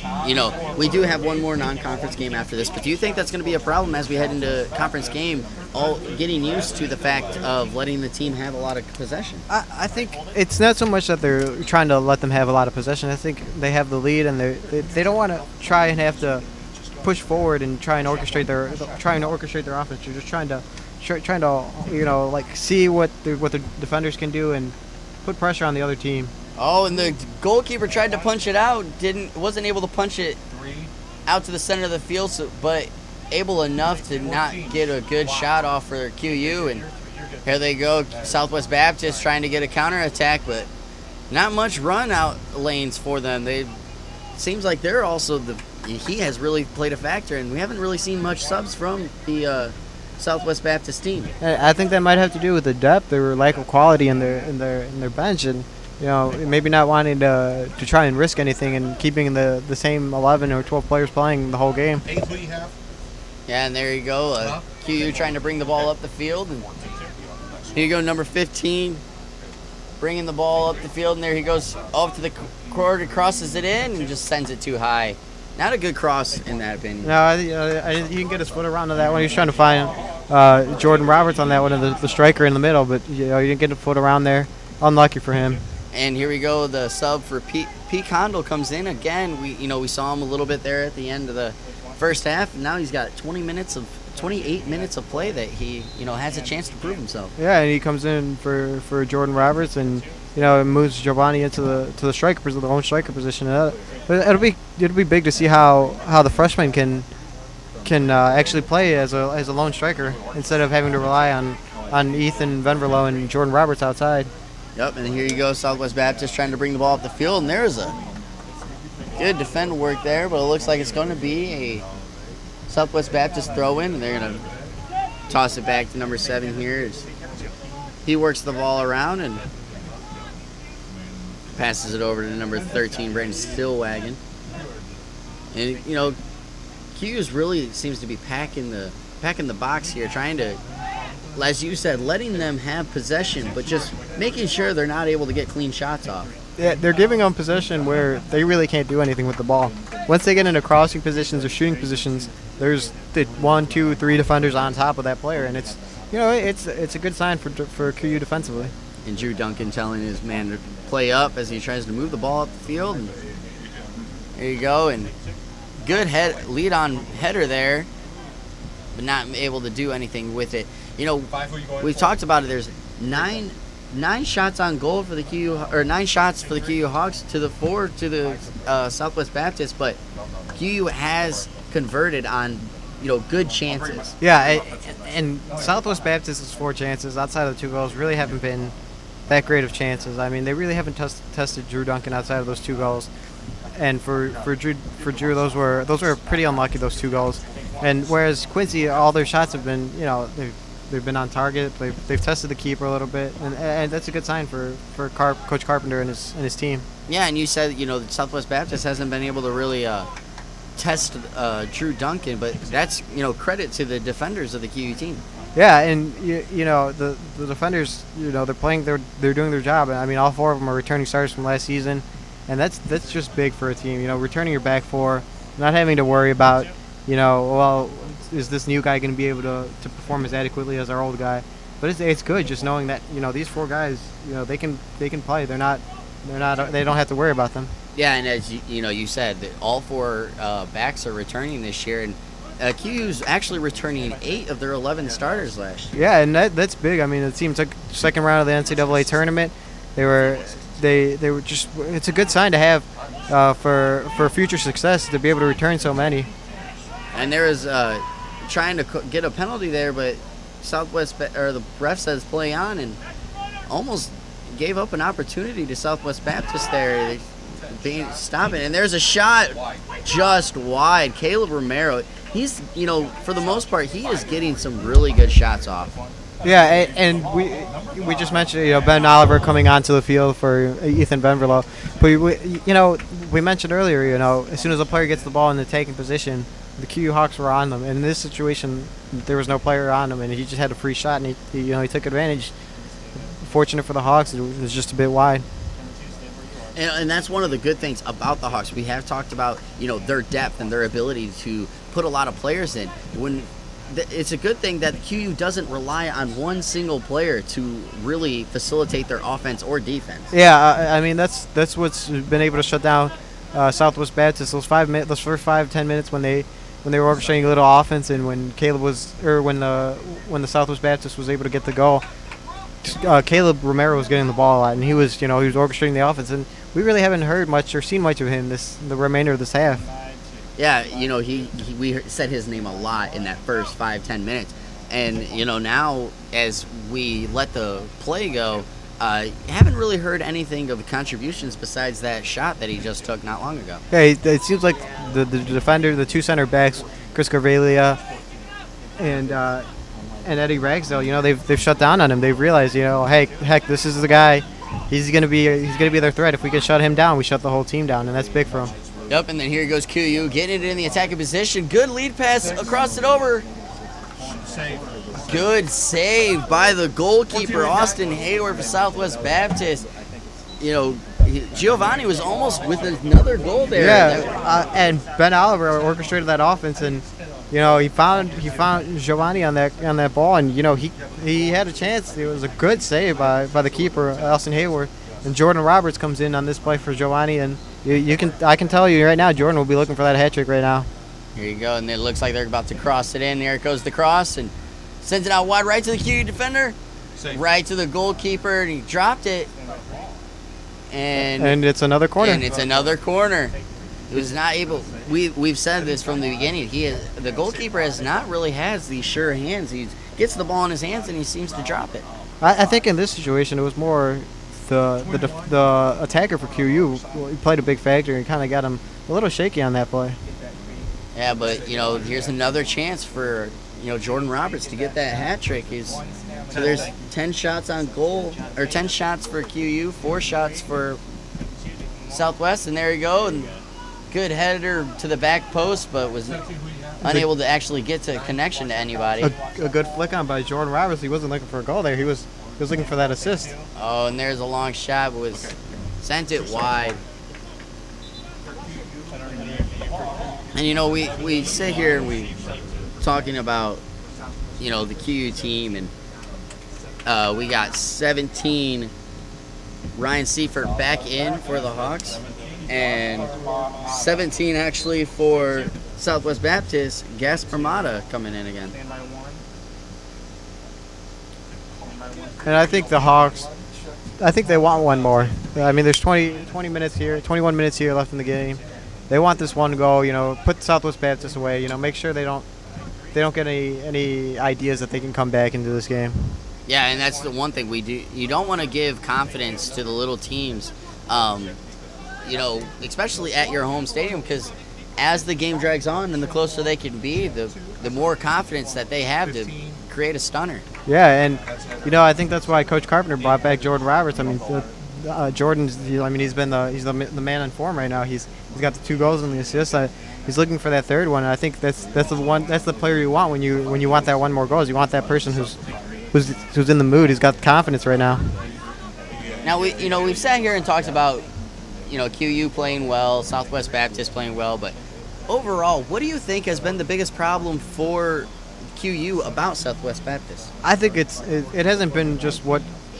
Ooh, shot wide there, right?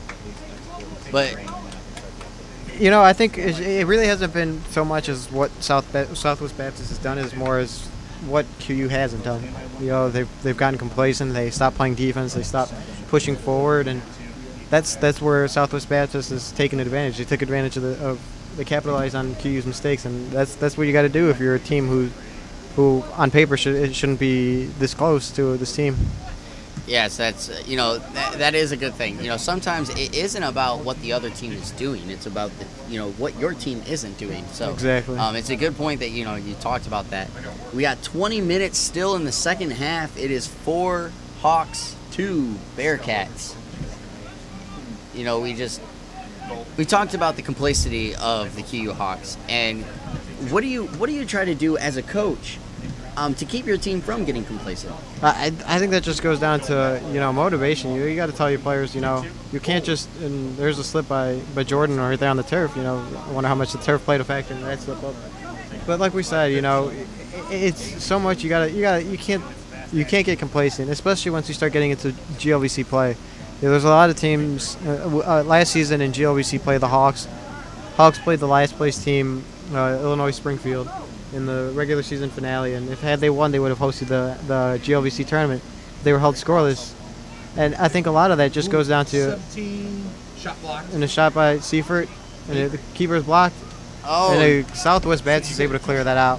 That was a great play there. They could have easily have given up a goal there, but they were, after the goal stopped, then the defender was able to end up clearing it. Yeah, and going back to the GLVC play, the Hawks, they can't get complacent because any team can, Springfield finished in last. Any team can come out and beat them on any given day.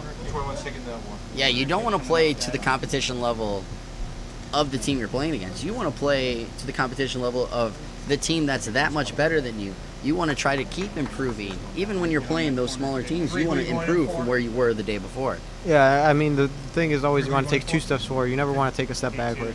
And that's the thing. When you start playing to the competition's level, you're always taking a step backward in one way or another. Yep, and here you go. Look, corner kick, crossover. Good deflection, but looks like it's going to be a goal kick for the Southwest Baptist. And they stopped playing the long ball in the air. They're playing it low and across and trying to catch the defenders napping. And we have Ethan Venverlo coming in for Tommy Kerper. Venverlo, he played really well in the first half, so he's back out on the field. Maybe they're trying to get those strikers back out on the field to try to get them a little more in sync with each other. Yeah, he started the second half, but he wasn't really as much of a factor as it was in the first half. And I wonder if the heat or tired legs got up to him. And I think that's why Coach Carpenter took him out. Get him a break and let him catch his breath back, so he can't push forward and try and get that decisive goal for the Hawks. Yeah, and one name that I will say I'm surprised has played this much, and at the same time I'm not surprised he's played this much, is Chris Garavalia. He's played a lot, and as being a second team all GLVC, you would think he'd get a little more rest to try to see so Coach Carpenter could see what he's got in his backfield. Yeah, I mean, I can see why he would want to do that, but at the same time, there have been moments where the defense has been shaky, and he's played the best game defensively for the Hawks, and so I can see why Coach Carpenter is doing that. He wants to keep the assurance there, the rock in the back, and not risk anything else, and just keep him back there, being solid back there. Yep, and we got 16:30 left in the second half. QU Hawks 4, Bearcats 2. It looks like they're gonna get another cross here. Oh, but he lets it go out of bounds, and gonna be a corner kick for the QU Hawks. Now, I know we talked about what an attacker is wanting to do in these, but let's just look, at a defender in these corners. What are you trying to think about when you're going into these corner kicks? Well, as a defender, attacking wise, you usually go up because you're one of the bigger guys and you're strong in the air, and so you want to be looking for the net every time. As a defender, you're not going to get many opportunities to goal. So if you want to score, get on that stat sheet, send back papers to mom and dad saying, hey, look, I scored. You want to be. This is where you make your name. All right. Well, we got a substitution. We got Justin Ordonau going in, and then we got Giovanni Doca coming in also for the QU Hawks. 9, who are you going for? 17? Anybody want 14, who are you going? 8? Looks. Oh, never mind. We're not going to have the subs yet. So, bringing the ball up, and the one good thing though that has come out of this second half, I think, with the Hawks, is we talked about earlier. They were letting, or at least seeming like they were going to let Southwest have the ball, but as we've drawn on into this, oh, that is a good heel kick. There you go, another goal. Good heel kick pass by Giovanni there. And that's the awareness. You wouldn't expect to see it out of a freshman, but awareness to know, hey, my teammate's going to be right there, so I'm going to back heel it, lay it out perfectly, and a beautiful finish by Ethan Venverlo. Yes, and that it's also we said good awareness from the freshman, but also good awareness from Venverlo to be expecting that heel kick back. Yeah, I think that's something that's probably worked on a lot in practice. I mean, usually that takes, especially with a freshman, it takes a lot to get that familiarity and that chemistry going between the two players. So to be able to do that's huge for the Hawks offensively. Yes, and here we go as we started up again. But as I was saying right before that happened, we had talked about the Hawks appearing to really be letting Southwest Baptist control the ball and just trying to keep them from out of being the goal. But as this half has drawn on, it really seems like the QU Hawks have said, we're not going to let you control it anymore. We're gonna try to control it ourselves. Yeah, and I wonder if that's something Coach Carp yelled at them or told them. I think he wanted to affirm how much he wanted that assurance goal, and now that he's got it, it'll be key to see whether or not they push forward more, if they start sitting back a little bit more. Now, let's look at the shots. We have 13 shots for the QU Hawks, 4 for Southwest Baptist. As a team, when you have 13 shots, that much of a disadvantage or an advantage in shots, what are you thinking for as you continue to go on in the season? I think that's positive. I mean, last game, we mentioned again against Graceland, they outshot them 8-7. Unfortunately, lost 3-0.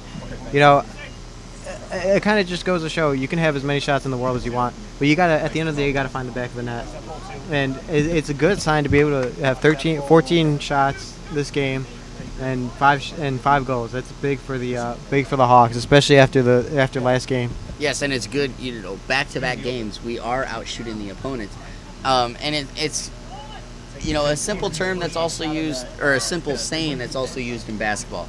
You continue to shoot, it will find the back of the net. And it seems like the Hawks have had that mindset going into today. Yeah, and I think that's what Coach Carpenter probably iterated to them. It's like, you don't really need to shoot a million shots. You just got to make sure one shot finds the back of the net. And it's key. It's really big for the Hawks that they're able to get those, those constant shots.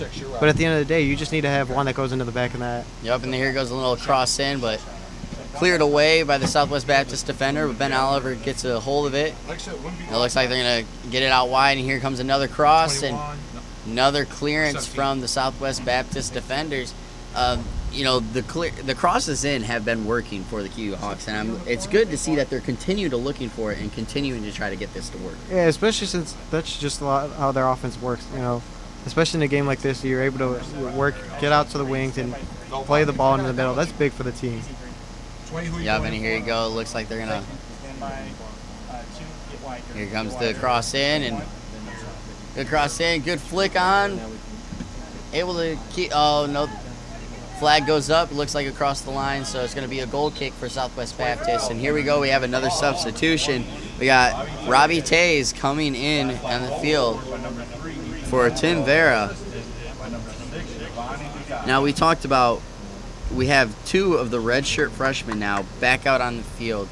Of the little things that you have seen them do, have they been playing well? I think they've been playing enough to, show Coach Carpenter that they can play, that they've definitely earned a spot. They're not going to be playing large amounts of minutes this season, but they can step in, and that's big for Coach Carpenter. Yep, and here you go, cross up to Jordan Roberts, and he is able to settle it.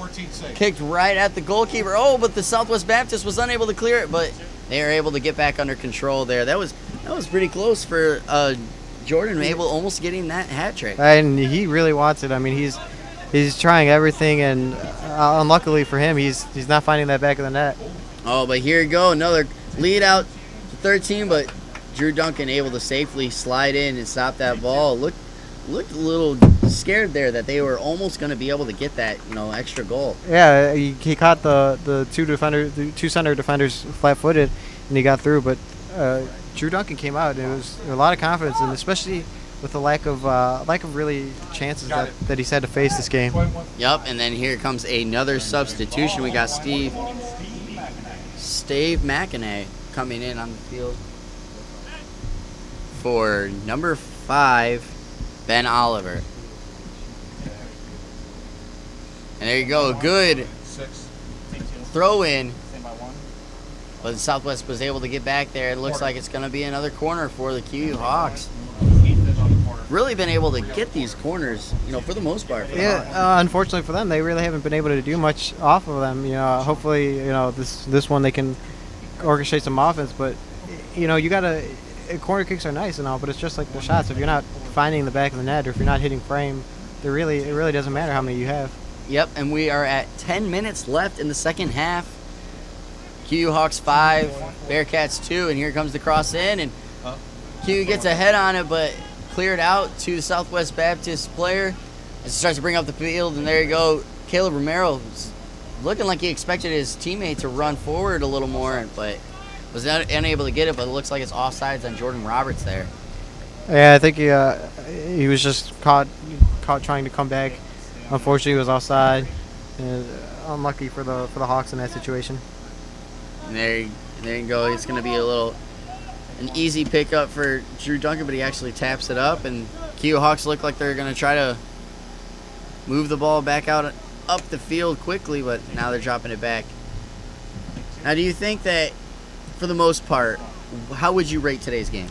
I would say you're happy with the win, but at the end of the day, you're not too happy with the performance. I mean, you got the 5 goals, but defensively and overall as a team, it seemed like you played too complacent, and that could come back to haunt you later on. Oh, and Jordan Roberts getting ahead on the ball was unable to get it on frame.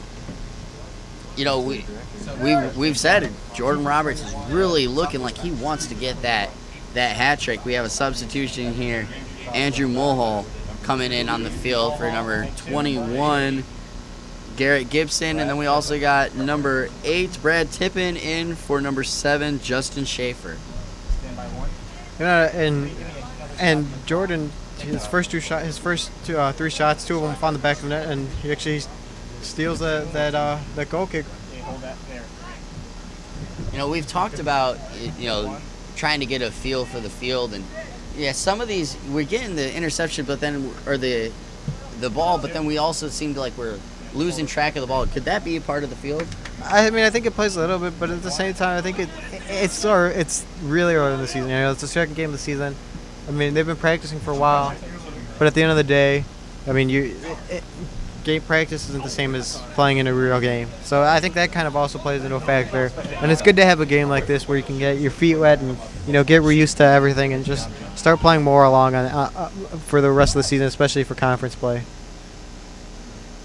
And then there's a shot and good save by Drew Duncan, but that was a good shot from Romero for being off bounds. Yeah, he made something out of nothing, and it looked like Drew Duncan got caught a little flat-footed, and he luckily was able to recover and make the save. And here you go, Drew Duncan kicking it out. And we talked about the field. Now let's even though we still got 7 minutes to play in the second half, who would you try to say is your player of the game so far? Well, so far I'd have to go. There's 2 candidates. One would be obviously Jordan Roberts. Having 2 goals and an assist.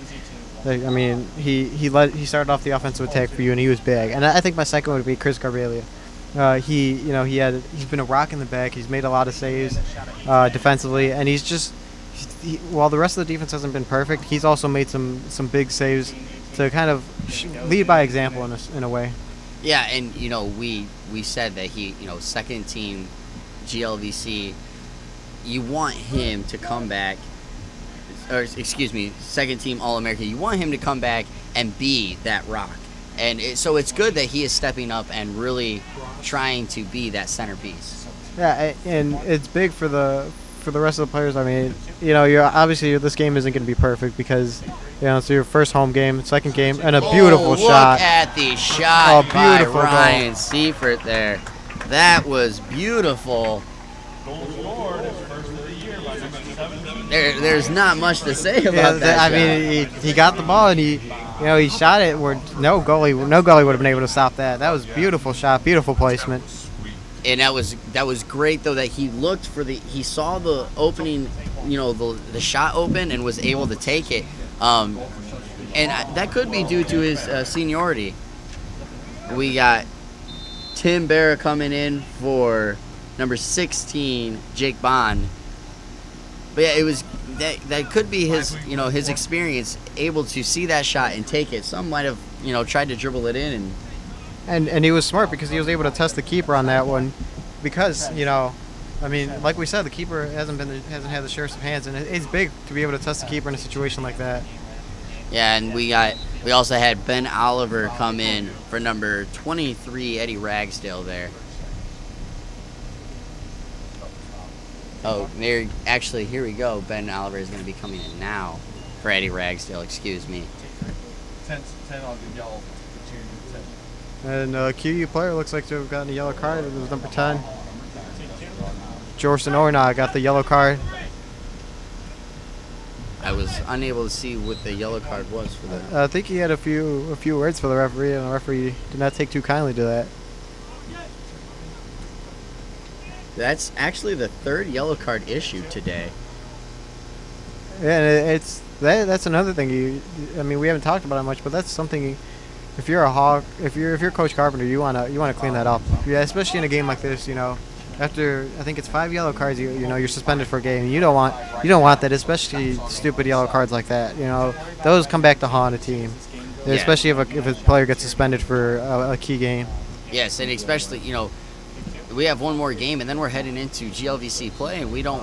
You need your key players for those games. You don't want to get those dumb fouls that occur for talking too much or retaliation issues. Exactly, especially there's no pushover games in the GLVC. You're not going to. There's no easy win in this conference, so it's big to have all your players available for every single game. Yep, and we're closing in on the last 4 minutes of the second half. Hawks up 6-2. And it looks like it's going to be a ball out of bounds. Southwest Baptist trying to get the ball in. And, even though we're, a QU-affiliated team, how do you think Southwest Baptist feels after this game? I think at the end of the day, you have to be pretty proud of the performance. I mean, on paper, this should have been a blowout. Probably a shutout too. That I don't think QU should have given up 2 goals. And it'll be confidence because, like we mentioned, the first 2 games they lost a combined 8-0. So you didn't have a goal in any of those games. So now that you have a couple goals heading into conference play for Southwest Baptist, that's big for them. Yeah, and and it's also good that QU came out after getting shut out 3-0 last week, and they're able to find the back of the net, and that's going to lead to those goals later on as we go heading into the season. Yeah, I think I don't know how much of that plays into well, we got to make up for last game, but they found the back of the net a lot, and that was big for the team. And here it comes Ben Oliver in, and he's coming in for number 23, Eddie Ragsdale. And we're seeing this now as Coach Carpenter's trying some players out in some different positions, especially the games in hand. You want to get them, see what else they can do. I mean, we see Tim Barra. He's been playing as a outside midfielder, and he's playing right now. He's playing as a left back, and Ben Oliver's been playing as a midfielder, and now he's playing as a center back, almost like a last man. So you should try out some new things if you're Coach Carp. Yeah, and it's good. Like we said, these are the games where you try stuff new, try something unique to see if it works as we get into those key games. Yeah, like we said, suspension, injury, you never know when that's going to happen. So it's big. If you're down players, this guy can play this position too. So we're okay if a player goes down. Yep, and it looks like Southwest Baptist was starting to get something going, but turned over the ball, and then there's a lead pass out to Jordan Roberts, and is he going to get his hat trick? Deflection. Good save by the goalkeeper, but he almost got a good shot on goal there. Unfortunate for Jordan. I think he was trying to round the keeper and try and get that open net. The keeper wasn't biting on that. That was a good move by the keeper. Yep, and it looks like here's another corner for the QU Hawks, and hopefully this time they're able to get something out of it, at least something on frame. I think in this situation there's 2 minutes left. They're in no rush. They're going to play it short, keep it in the corner, kill off some time. There you go, and we want to give a shout out to the QUTV team who helped put on this broadcast. As we know, I am Jeremy Culver with my partner Andy Martinez. Director of this game was Josh Hale. Cameraman was John Dvorak. Cory Smith,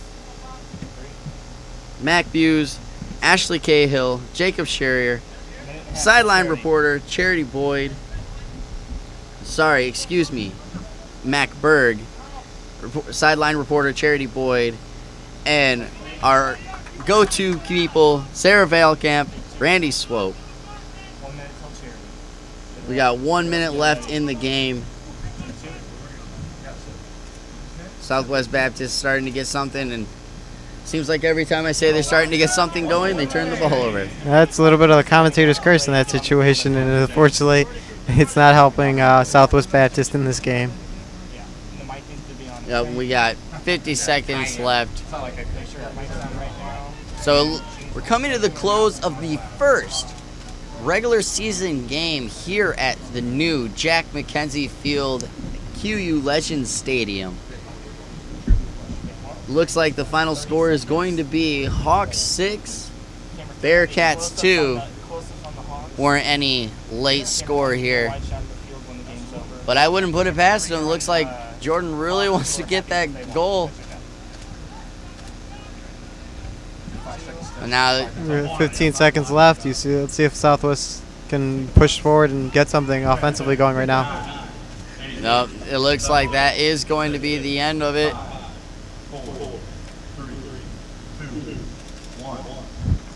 And there is the conclusion of the game.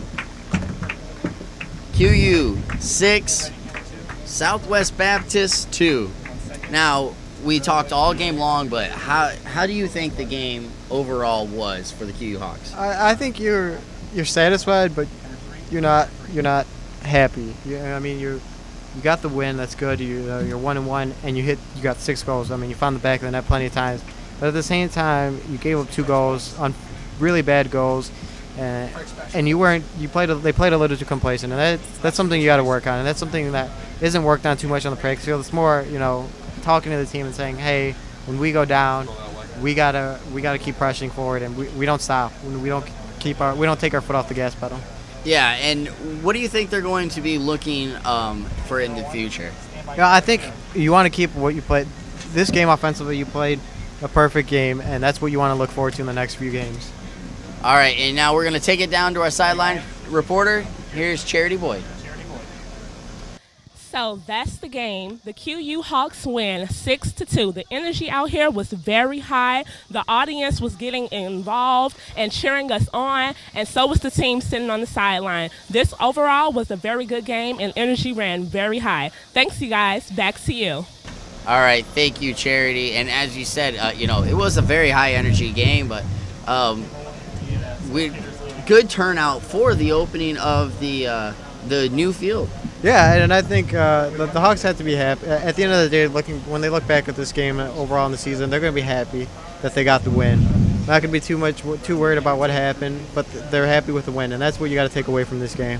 All right, as we said before, QU Hawks 6, Southwest Baptist Bearcats 2. On behalf of the entire QUTV team, I'm Jeremy Culver here with my co-commentator, Andy Martinez. We thank you all for watching this special presentation of QUTV broadcast.